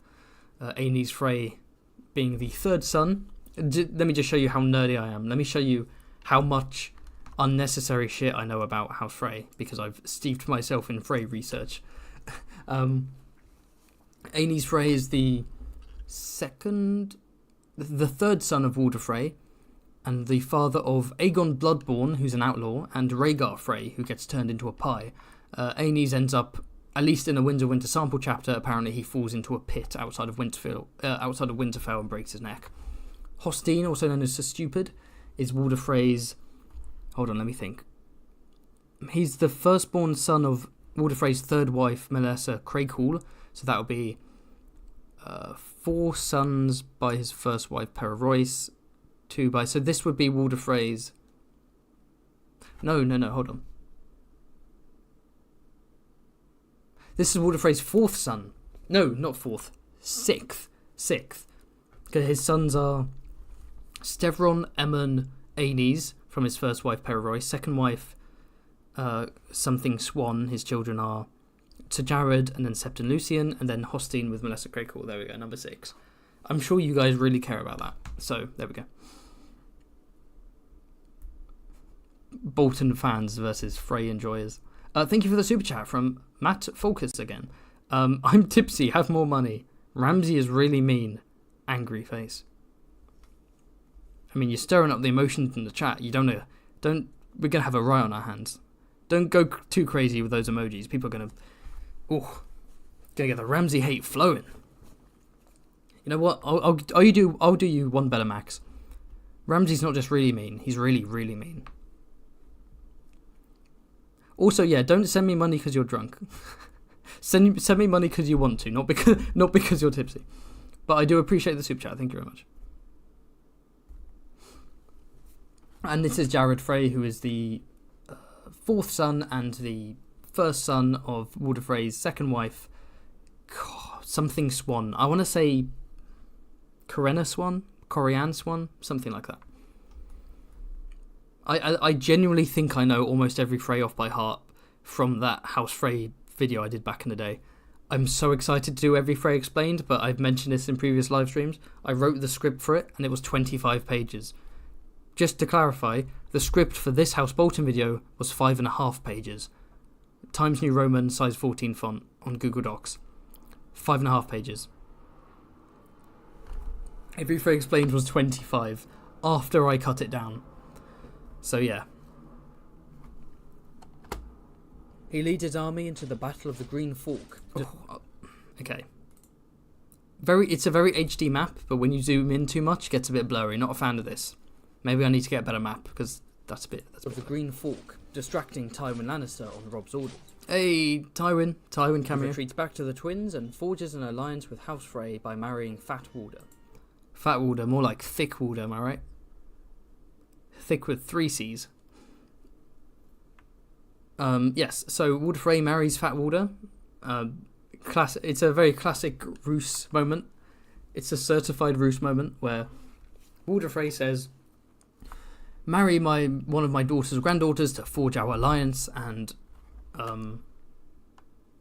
the dowry, the payment you receive, will be the weight of the woman's weight in silver. And so he married the fattest and heaviest one, because Roose is like, alliance check, money check. Don't care what the wife looks like. I need the money, and I need the alliance, and I need children.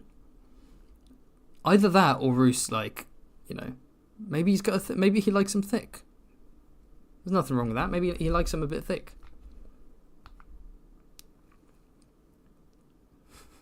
Every Frey explained, coming 2024.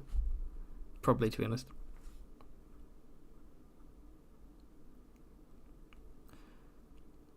Roose is on the grind.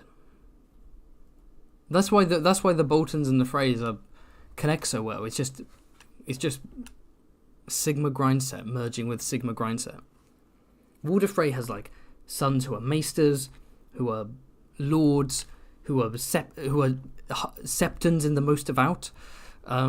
Thank you for the super chat from Professor 13N, who says, would you consider doing a stream with Quinn the GM, and others to play the Game of Thrones RPG? Also, screw Stannis, rest in peace, good King Joffrey, good kind King Joffrey, JK, flaming heart emoji.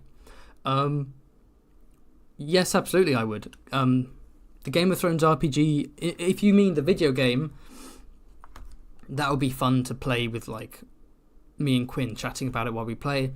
If you mean the tabletop game, I would love to do some one-shots with some YouTubers, right? Again, maybe I have to get a bit bigger before I can start inviting bigger YouTubers, but think how cool it would be if I did a Song of Ice and Fire tabletop RPG one-shot, maybe set in Beyond the Wall, so a fun Beyond the Wall adventure with the Night's Watch mechanics, where it's me, Quinn a GM. Who knows, maybe some big names like Glidus, Alt-Shift-X, maybe I'm reaching too far, but that could be fun. Later, Roose devises a cunning plan to capture Harrenhal with the help of the Brave Companions, a sellsword company in Taiwan. The Brave Companions. So, actually, let's see. Who can name all the Brave Companions in the video right now? In the comments, tell me who you think each of these bad boys are. I've talked about the Brave Companions quite a lot, actually. I talk about them in my Red Wedding video, and I talk about them in my POV Slayers video, which is very underrated, by the way.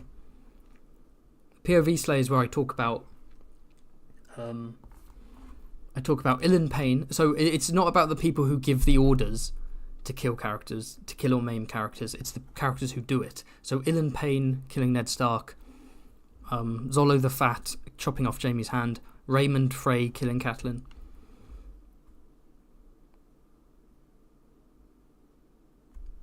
Yeah, an RPG collab game. I'd love that. In Deep Geek, David Lightbringer. Swifty likes my channel. Does he? He commented on my Alt Shift X explained video because it was that was my April Fool's shit post, and he seemed like he liked that, but I don't know whether he likes the channel. I don't know whether he watches my channel. My assumption is always that someone with more subs than me doesn't watch my channel, which is kind of dumb, but you know. What have we got? Okay, people saying Shagwell. Yep, you're right, that's Shagwell. Shagwell being the insane jester. Zolo the Fat, yeah, the fat Dothraki who cuts off Jaime's hand.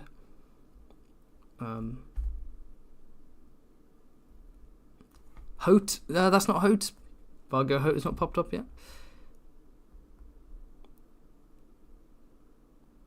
There we go. Well done, One Fiction, Shagwo, Zolo, Erwick, and Timian. I think it's Urswick, actually. This is Faithful Urswick, the lieutenant of Vargo Hote. He's described as being really pale, like papery, pale, veiny skin. And this is Timian the Dawnishman. Shagwell is killed by Brienne, Timian is killed by Brienne, Zolo is on the run, and Urswick is also on the run. Tywin's employ, led by Vargo Hote. There's Vargo Hote, the one and only. He's got the long goatee. Yet another plane going overhead. They're bringing in more prisoners, so, you know. Wait for that to go past. Thanks, Carl. That's a really kind thing to say. Carl said, seeing Gurm's characters drawn makes them even more cool looking and interesting than just random henchman number 45. I've got a newfound appreciation for the niche characters and aspects of the lore from doing this channel, because I need to properly research who they are and what they look like and then draw them, and then it makes me be like, yeah, this is actually a cool character, you know. None of Vargo. This one's Vargo, the one in the middle.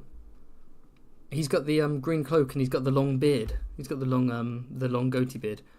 I have another picture of him with a goat helmet, but I didn't include that because the goat helmet would cover the background. I wanted a nice shot here. The bloody moments are like insane. They are ridiculous. Like they're, you know, yes, it's true. There were brutal mercenary companies and in real life, and like when wars would end, sometimes they would just become raiders and pillagers and pirates, and you know, you can't hear the planes at all. Oh, that's cool. So I'm just like staying silent for no reason. Apologies for that. But yes, what was I saying? Yeah, and so it's similar where like the Brain Companions, the head of the snake is cut off, quite literally. Vargo Hote is killed. They all flee, and they all just become like raiders and rapists and looters and so on. But they are like comically evil. They are. It does border on cartoonish, and it's not even necessarily what they do. You know, like, maiming people and assaulting people and robbing them, and like that's not the crimes they commit. Isn't, you know, isn't weird, isn't overly brutal or cartoonish violence. Like I say, look at what's happening in the world. People do worse stuff than what is described in Song of Ice and Fire. What's cartoonish is the characters who are committing them. So the fact that one of them is a jester. And I love that idea, by the way, the fact that there is a sellsword company of just like colourful lunatics. But I do wonder if maybe it takes away a bit from the message, you know? You've got this like goofy, like lisping leader, and then like a jester with a mace or whatever. And like a fat Dothraki and all that stuff. Vargo brings captive Northmen into the castle, massacres. Brave companions are similar to the Wagner group. I mean, yeah, the mercenaries. Mercenaries and their leaders. They're mercenaries that betrayed the people who originally hired them, and then their leader was assassinated. Yeah. Holy shit, yeah. That's true, actually. Vargo Prigozhin. Daenerys Targaryen. Oh, cheeky little another cameo. Does anyone recognise this brave companion here? Castle. Hold on. Boy, led by Vargo Hoat. Vargo brings not him. captive Northmen into the castle, massacres. This boy. Who's this in the back? Who's that cheeky guy? Thank you for the super chat again from Professor 13N. It'll be amazing to watch you host a Song of Ice Fire RPG. Your channel is amazing. Keep up the amazing work. It's always exciting to see your videos. LLS, I don't know what that stands for, and a flaming heart. Thank you so much for saying that. That's so kind of you. I would love to do that. I have so many ideas for future videos. So many ideas. It's hard for me to put pen to paper, so to speak. It's hard for me to start things, to start projects, and to plan them out because of my ADHD. I've talked about this before. You know, lots of people don't really get ADHD, but it's effectively executive dysfunction, and it really hinders your ability to start things and finish things and plan things. So I have lots of ideas by the wayside I haven't started, but I will do them. I will get through them, and the larger my channel gets, the more I can start experimenting with doing new stuff like RPGs or certain kinds of live streams and so on.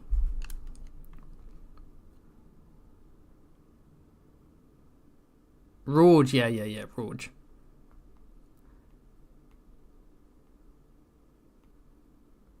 Yeah.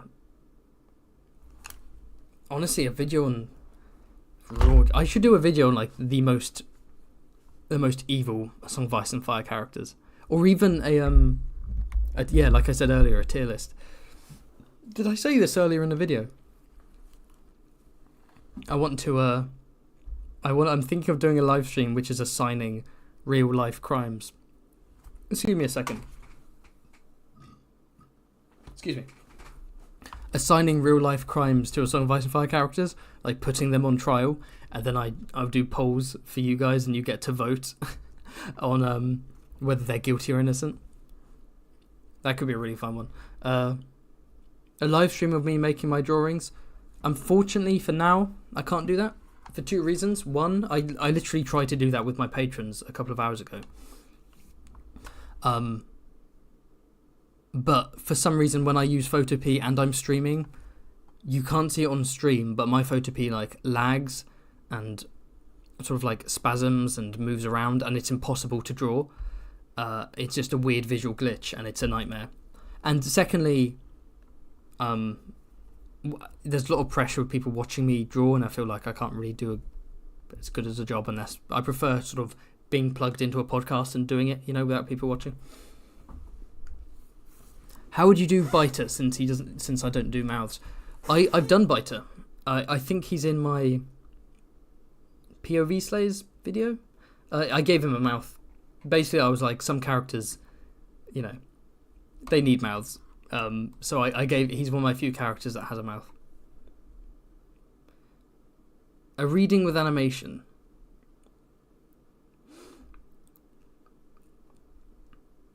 Oh yeah, we're not going to talk about Show Rorge in this live stream. Let's not talk about whatever the fuck that was. Yeah, some people have said you should read the books and then animate what happens. Do you understand how many years that would take? Like genuinely, like. Mate, I get burnt out doing a 10-minute animated video. I couldn't animate the entire book series. People have been like, you should animate the books. Like, dude. Mate, I can animate summaries of the books. That could be fun. I could be like Game of Thrones simplified or Game of Thrones explained, and it's like I sort of run through the synopsis and animate. That would still take a long time, but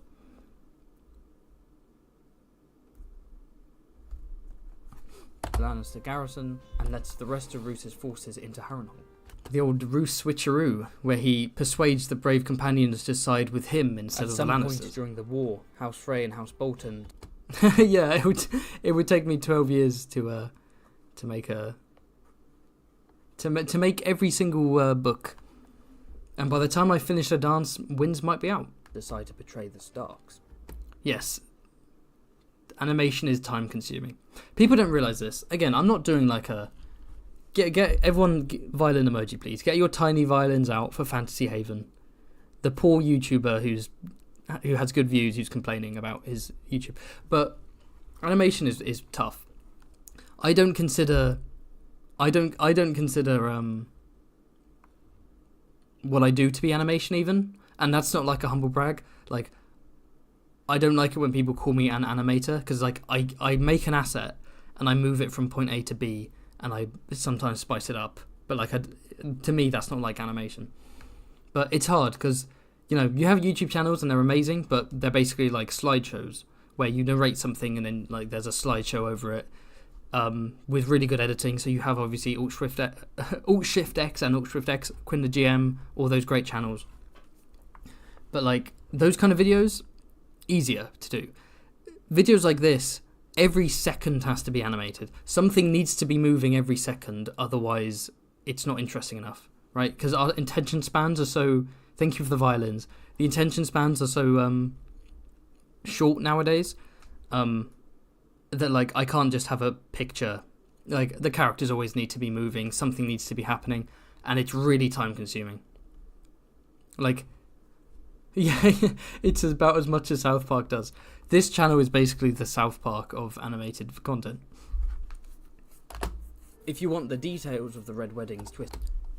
Can we listen to that again, everyone? Listen to the way I say details. If you want the details of the details... I thought it sounded a bit strained there. If you want the details of the details... The Red Wedding's twisted genius, you can check out this video. Shameless plug. Shameless plug. Let's watch the Red Wedding video. I actually changed up the thumbnail. Old school Haven fans will remember that this video was called The Real Red Wedding. But I changed that because I want to do a series of historical parallel videos, where I deliberately compare. Yeah, I talked about. I was like, this sounds familiar. Have I said this? I literally said this earlier in the stream, didn't I? I've literally already said this. I want to compare real life history to a Song of Ice and Fire history with animation, right? So like the Lannisters being inspired by this and that, Bravos being inspired by that, blah blah blah. And one of them I want to do is the inspiration for the Red Wedding. And I thought a good title for that series would be The Real X, right? So it would be like The Real Red Wedding, The Real Bravos, The Real Lannisters. And so I thought having a video that's just me explaining the Red Wedding, calling it The Real Red Wedding, is confusing. Because some people commented saying, I thought this video was going to be about the Glencoe Massacre and the Black Dinner and all that stuff. So I've changed this video to be called The Twisted Genius of the Red Wedding. Because it's me talking about the build-up, the architects, the details, the aftermath, that kind of stuff. A little bit of behind-the-scenes Haven lore there. Oh, thank you for the super chat from Lala Loopsy. I recognise your name. You've super chatted before. Thank you. Lala Loopsy says, Gregor and Sandor Clegane versus Margaret Thatcher and the Queen. Who would win? What you want me to do is get all flustered and confused. But guess what? I'm going to answer this question. So, first off, Gregor. He's got strength. He's got power. He's got might. Weakness. Sometimes he gets his rage. He lets his rage get the better of him. He's kind of slow compared to the average person. And if he's constantly drugged up on milk of the poppy, and if he doesn't have that supply, he's got blinding headaches. Sandor Clegane. Tall, strong, fierce fighter. Weakness? Fire. He's scared of fire. Versus Margaret Thatcher and the Queen. So first off, Margaret Thatcher would confiscate Gregor Clegane's milk of the poppy. Margaret Thatcher, the milk of the poppy snatcher, like how she took milk away from schools. She's going to take milk of the poppy away from Gregor, so he'll be hit with blinding headaches and he's going to be unable to fight. He's just going to be like, in pain. And then the Queen will, in honour of Bonfire Night, she will light a bonfire with an effigy of Guy Fawkes on it. the man who tried and failed to blow up Parliament, the Catholic terrorist. So the Queen will celebrate the demise of the Catholic terrorist Guy Fawkes by burning him at the stake on a bonfire. The fire will scare Sandor Clegane. The lack of milk of the poppy will send Gregor into a pained rage. And the girl bosses that are Margaret and Liz too will just have to sit there and watch as their enemies disintegrate before their eyes. I put way too much effort into that. But thank you for the super chat.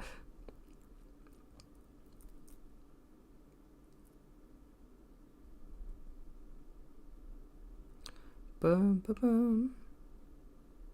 Has anyone answered me earlier? When someone said that SwiftX likes my content, and I said, have they said that? Has he said that? No one's responded.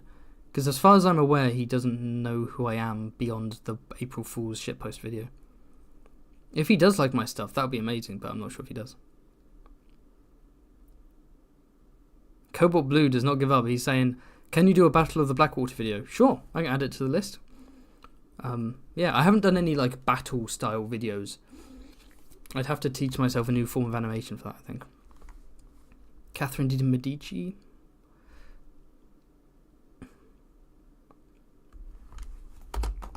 But to summarise, Theon Greyjoy takes Winterfell. Shout out to my Theon. Stannis fails to take King's Landing. The Tyrells join the Lannisters. The Karstarks leave Robb's army. And Roose sees an opportunity to restore his house's greatness. Robb taken down by that Westeros. Thus, the Leech Lord lets the Little Brienne cameo as well. Captured Jaime Lannister continue on to King's Landing. He sends a large chunk of Robb's army to be massacred at Duskendale. Okay, so yeah, there's a fun little thing that it's sort of in the show. It's sort of mentioned briefly, but the turning point again. I do explain this more in a Red Wedding video, so I didn't want to go into it too much here. But the turning point for Roose appears to be a moment where he decides to leave Harrenhal to go hunting for wolves, which. It's in a Clash of Kings symbolism. I'm making old man noises, aren't I? I'm making like old man thinking noises. I'm like, Boomer Haven. But yeah. He goes out hunting for wolves and he changes his mind. He probably flips with House Frey for a variety of reasons like the ones I said. But one of the things he does to... Ramsay birds and sacks Winterfells, which implies he probably got his father's permission. So his Roose at that point probably like, yes, okay. Robb's fate is sealed.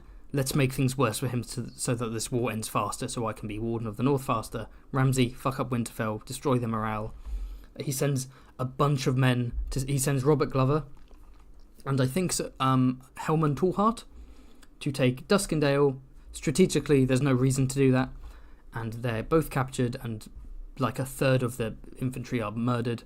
And Robb is like, why would you do that? And Roose was like, well, it wasn't me, mate. It wasn't me. It was Robert Glover, because his brother or his son or someone close to him died, and he attacked Duskendale in a rage, and, interesting. Massacred at Duskendale, and he plots the intricacies of the Red Wedding with Lothar Frey. And yeah, if you don't know about this, you can learn about this in the Red Wedding video. Lothar Frey. People don't really know who he is, but he's one of the architects of the Red Wedding. He's one of the men who planned the minutiae. He planned the sadistic details, all the way from the song Reigns of Castamere being played.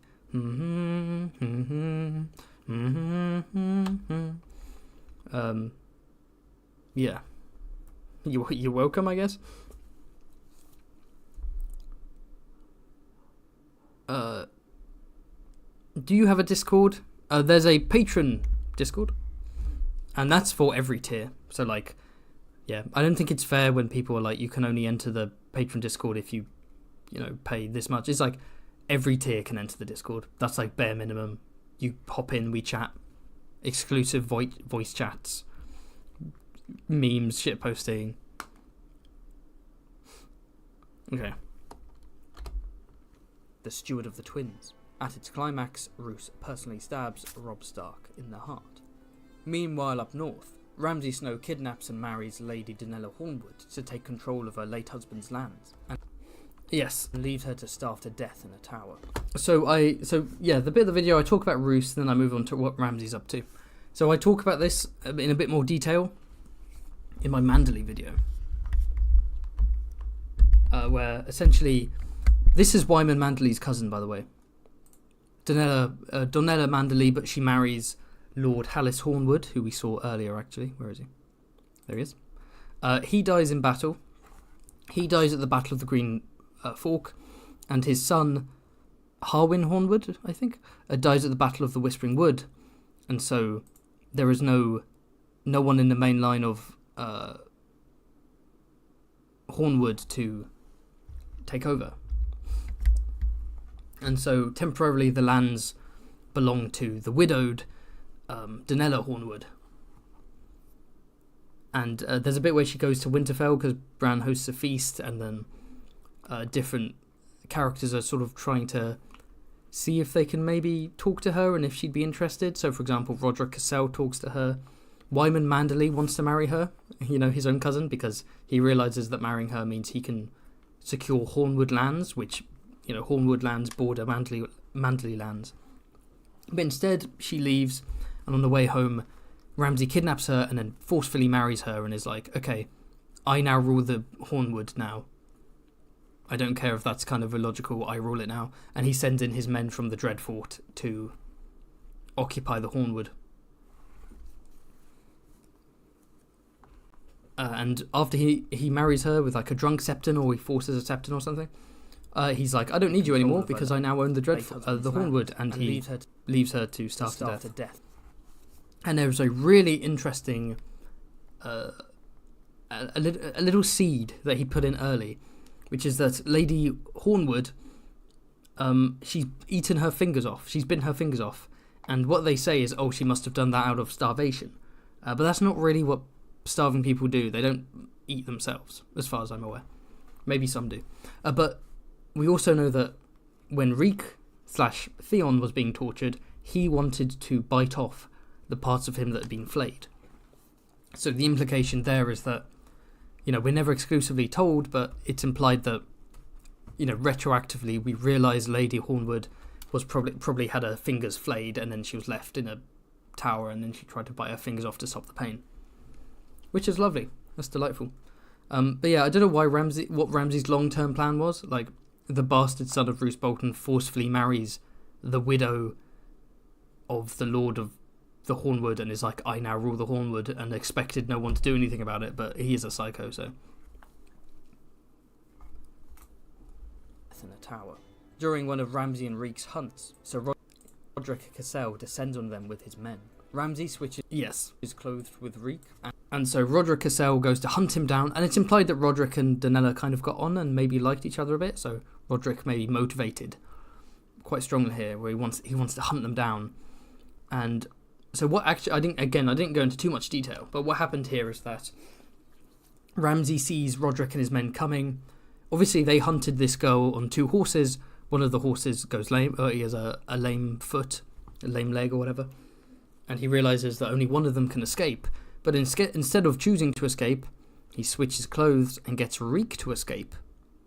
Because he knows that Reek will be captured or killed and they'll think he's Ramsay. So, quite smart. And then he wears Reek's clothes, and he also, quite a nasty little detail I left out of the video, he takes the feces that had been ejected from the dying woman and rubs it on himself to really make himself look like a dirty peasant, so that no one suspects he's Ramsay Snow. Glad I didn't animate that. And orders him to... Oh, super chat. Another super chat from Max. Thank you, Max. Max says, Maggie T, milk of the poppy snatcher made my day. That's what I'm here for.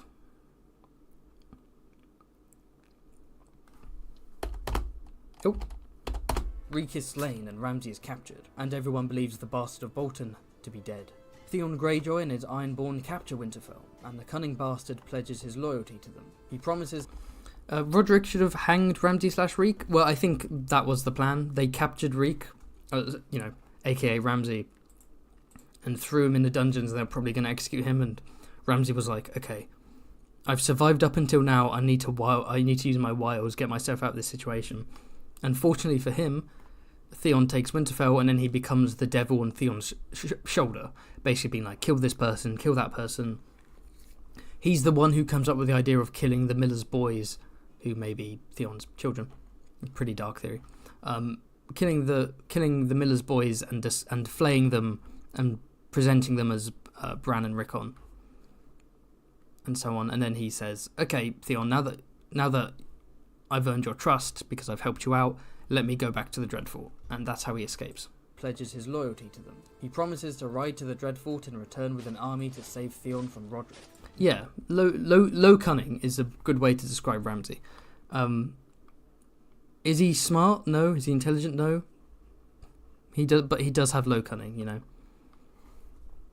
I'd argue he's the most cunning in A Clash of Kings, and then in the later books he's a slightly dumber.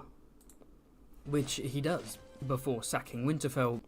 Yeah, so what he specifically does is he leads his Bolton army.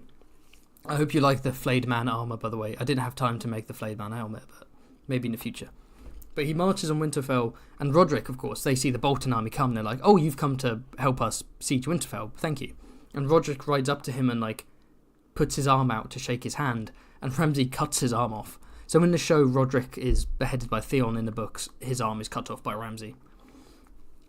And then Ramsay breaks into Winterfell, and he's let into Winterfell by Theon because Theon thinks he's saving him. But obviously, he literally bitch slaps Theon and then burns down Winterfell, kills all the men, and basically steals all the women. It's really dark, but, like, all the women in Winterfell and the Winter Town are, like, taken hostage and transported to the Dreadfort, including, like, Old Nan and Beth Cassell and so on, and Kyra. And there's I think the last bit of Theon's chapter is, like, I don't know if it's Ramsay's horse or it's just a random horse going crazy, but, like, it rears up and smacks him in the head with its hoof, and I generally thought that was Theon's death. Like, I thought Theon's story was like, that was his story in Clash. It was like a tragic little Shakespearean story, and he dies at the end of it. But when I checked the appendix in future books, next to Theon is said in brackets missing, and I was like, missing? He's dead, isn't he? Because he dies in that, and then that made me suspicious. And then we get the Reek chapter, and I think it was 2 or 3 pages in where I went, oh, this has to be a Theon. So it wasn't like a huge twist, but it was like, ooh. I did think he died when I first read Clash.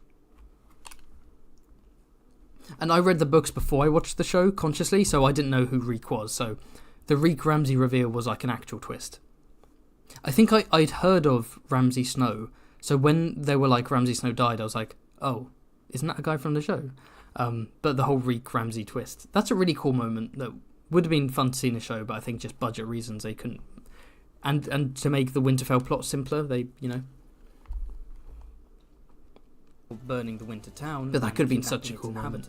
Ramsay tortures Theon Greyjoy at the Dreadfort. I like this moment. Down and transforming him into the second Reek. And he becomes Reek. There we go. You know what's funny? This was genuinely unintentional. As in, what I had was, he's Theon, then he's Reek, and I had a little transition. It was the blur effect transition where he, like, transforms into Reek. And then I was like, okay, I want the cell door closing because that'd be fun. And I was like, oh, wouldn't it be cool if Ramsay comes in and pulls the cell door?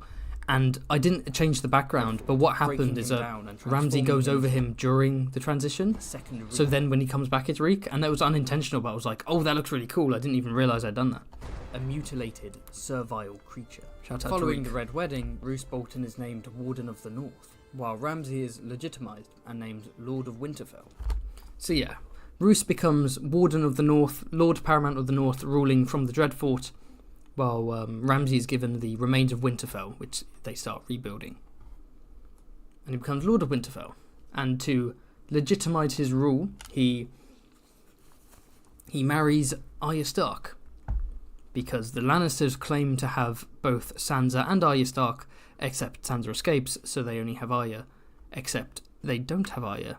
They're pretending they do because they don't want to admit that they've lost her and they didn't have a clue where she is.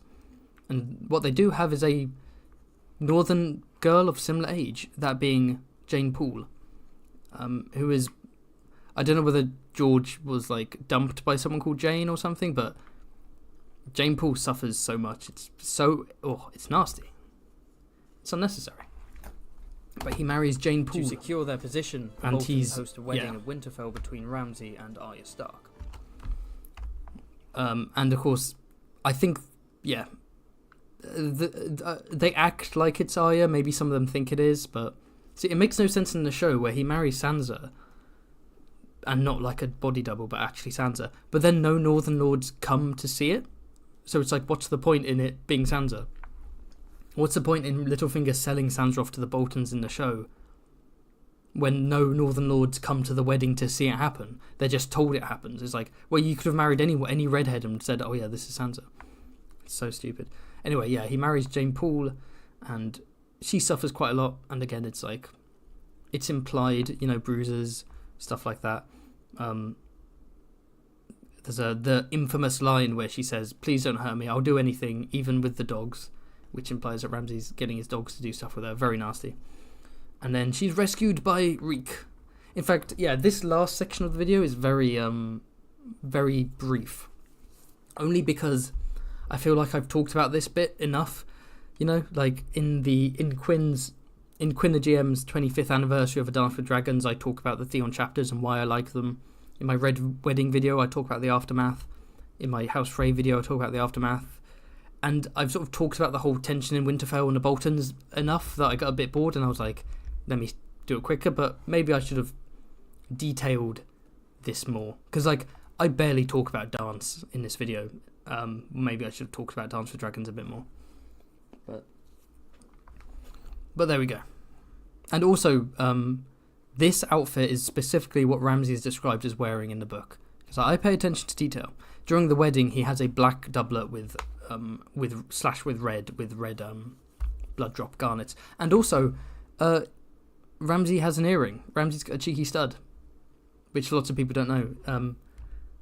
In Dance with Dragons, sometimes he wears I don't know whether it's for the wedding specifically or whether he always wears it, but he has a garnet stud in his ear in the shape of a blood drop, that's kind of drippy. It's kind of drippy, honestly. But yes, he abuses Sansa, and then Reek and Sansa, the show. He abuses Jane Poole, and then Reek and Jane escape, and he is furious because he doesn't have his plaything. And when we talk about Bolton theories in that upcoming iceberg stream, I'm definitely gonna talk about the pink letter.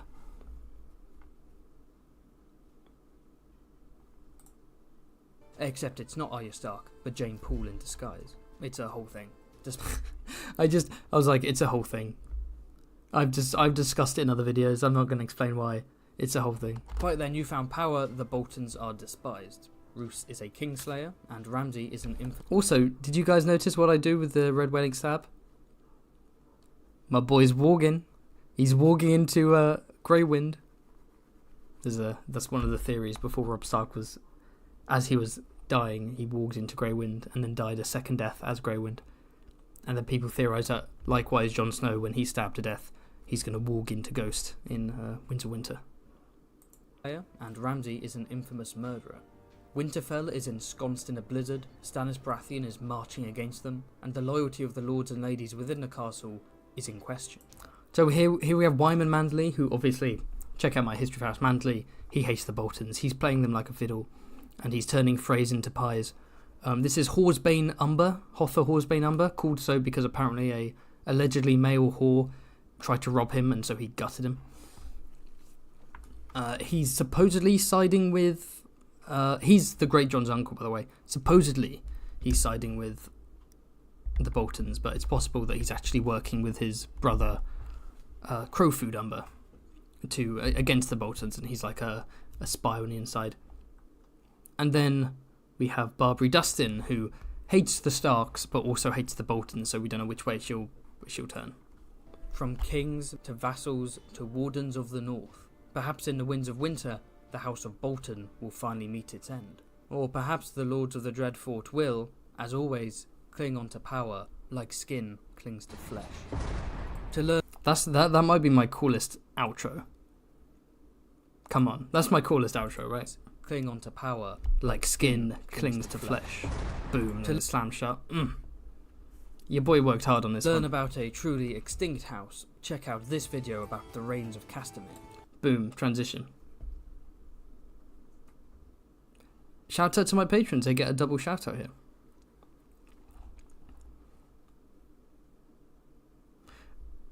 Okay, well, I'm going to use this opportunity to look at the chat. And what's a good little, like, place to pause on? Let's pause on this. This is kind of cool. The joys of live streaming with one monitor. Have I complained about that enough yet?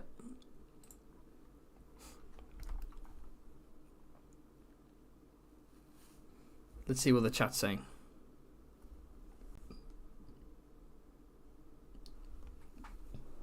Excuse me, gotta stay hydrated. I have some water.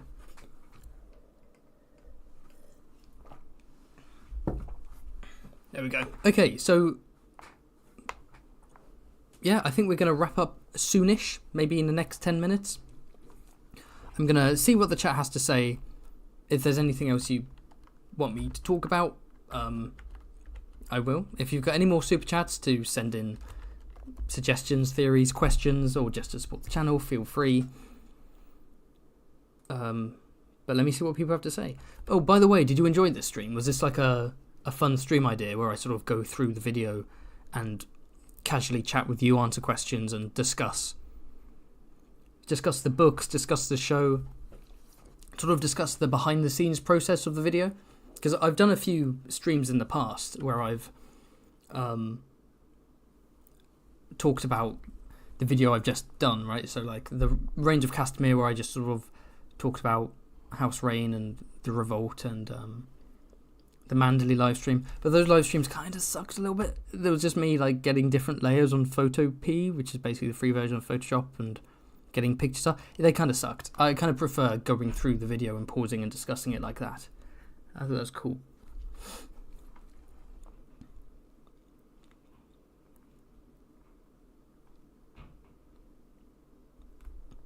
And like I said, soon there will be a Bolton theory video where I can do a bunch of theories.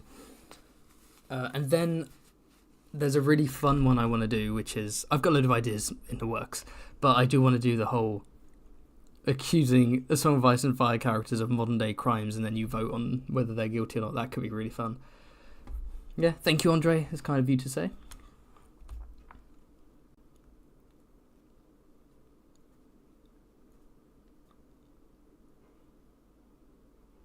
Would you do a helmet tier list? That's actually an amazing idea. I feel like that's part of the drip tier list. Because I think there's like a running gag about Glidus and Swifty doing a drip tier list or drip ranking, which would take ages. I could do a drip one. And I'm definitely going to do more of my Choose Your Own Adventure live streams, Forest of Doom. I'd recommend watching through them if you're into that kind of thing. And watch a bit and see if that's the kind of thing you'd want to be there for live to vote on what we do, because that stuff's fun. It's fun having people instruct me to go through the fantasy world. Yeah. Average lord with the daughter will be guilty of human trafficking. That's what I'm talking about. I'm talking about like every crime is everything. Like Ned Stark's the Lord Paramount, therefore he's allowed to execute someone. I mean, no, that's murder.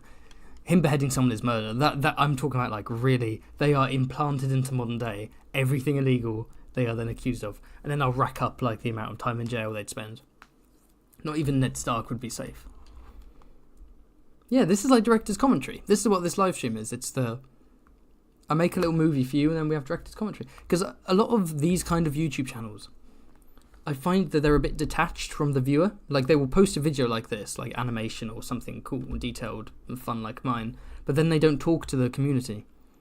Like, they don't answer comments, they don't do community posts and polls, they don't do live streams. It's like, I want to talk to you guys, right? I want to see some feedback. I want to see, like, what you liked, what you didn't like, what you want in the future. There's no point doing YouTube if you're not going to engage with the community, in my opinion. There we go. Just thought I'd blow my own horn for a bit. Oh yeah, that's right, Pybros. Pybros has... We talked about this on one of my Forest of Doom Choose Your Own Adventure streams. Ranking the hottest male and female characters in Westeros. The tier list for hotness. That could be quite fun. Yeah. again, that's like one of those more experimental live streams that I might save for the future. I don't see the point of comparing to modern crimes because it's fun. That's why. Like, there's nothing else. It would just be fun and shitposty. It's not like commentary on anything. It's just like it would be fun to accuse major Song of Ice and Fire characters of modern day crimes and be like, "You're guilty of this. You're guilty of this." I don't know. It's just a fun idea. What country's laws? Probably Britain, because this is where I am. Oh wait, no, I'm not. I mean Guantanamo Bay. Shit. Ignore that. CK3 multiplayer with your Patreon. Yeah, that's a plan for the future. I've talked about doing that for my patrons. And I want to do CK3 multiplayer with some YouTubers like Quinn, but we tried to do one, but it didn't work out. We couldn't. It's like the checksum was different, and we're both boomers in the body of young men, so we didn't know what to do. Yes, Quinn the GM does owe us a Death Trap Dungeon. We did Death Trap Dungeon Part 1, and it was a bit slow and a bit messy because I was getting to grips with it, but now I think I get what the format should be, so he's happy to do more, by the way. He hasn't fled. He wants to do some more. You should get Quinn to the court streams. One of you would be a prosecutor, the other a lawyer. I've thought about that. It's funny because Quinn is actually studying law. I have thought about that. That could be fun, where one of us like has to defend a character and the other has to... Maybe. We'll see.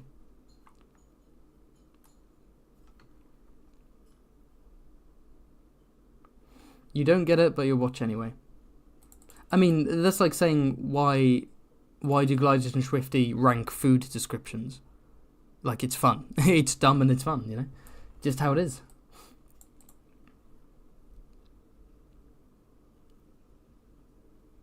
Did you play CK2 a Game of Thrones? Yes, I wasn't very good at it.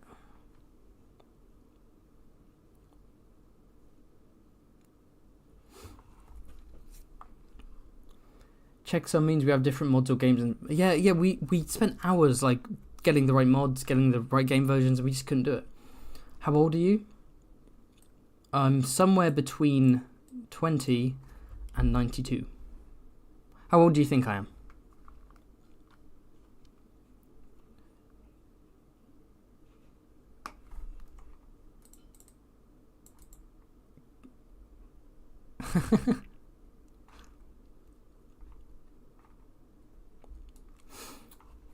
Okay, this is the last... what's it called? You know, in bars where they're like the final round of drinks. Hey, you noticed the Lock Lord? Cool, that's cool.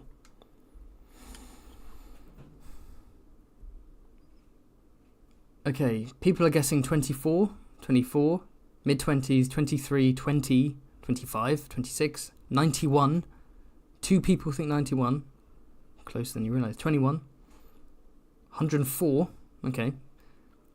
I think Flippy is the closest so far. 40-year-old divorced dad, yeah. Patrons aren't allowed to comment because they already know. No, I am 24. I'm a 24-year-old neat. What are you going to do about it? Okay, I guess it's a good time to wrap up then, isn't it? Thank you so much for watching this live stream. You've been amazing. Like this video if you haven't already, because it helps it spread, and I think people will like this. Once it's up, comment, that helps to spread it as well. Subscribe if you haven't already. Click the notification bell. So you have to learn all this stuff when you're a YouTuber. It's very annoying, isn't it? Follow me on Twitter or X if you so desire. If you're interested in Patreon, check it out. You know, there's nothing wrong with browsing. We have Discord for all tiers. For higher tiers, we have extended videos like the Hightower video. We have exclusive polls. We have exclusive live streams every month, apart from the months that I forget, but shush, I always catch up. We have exclusive videos like House Dane. We have a really cool History of House Dane video that's exclusive, and there will be future exclusive content in the future. I promise, guys. Don't burn me alive. And for even higher tiers, I can make art for you. You know, based on a OC character or the way you look or whatever, and I can send that to you as a crisp PNG.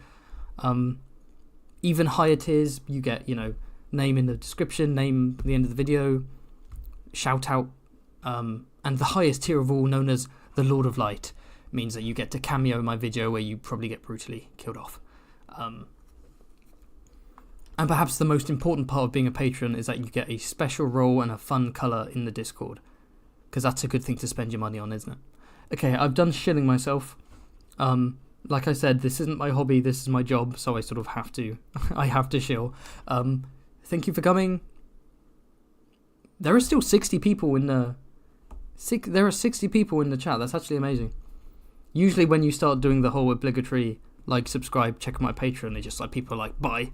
And I don't blame them, right, because, but no, you people are sticking. Thank you, you're the OGs, you're the hardcore Haven fans. Havenites? When will I do Riverlands and CK3? Soonish, but I want to have a break from CK3 stuff. I want to, like, properly have a series of I want my animated videos to build on each other, because what happened last time is I got distracted with CK3 and I made like 3 CK3 videos in a row, and they did okay, but it, like, long term it sort of harmed my channel because it was like I hadn't established myself properly, so I'm trying to, like, re-establish and get the views back up. So anyway, yes, I'm getting distracted because I am. Farewell, love you all, you're amazing.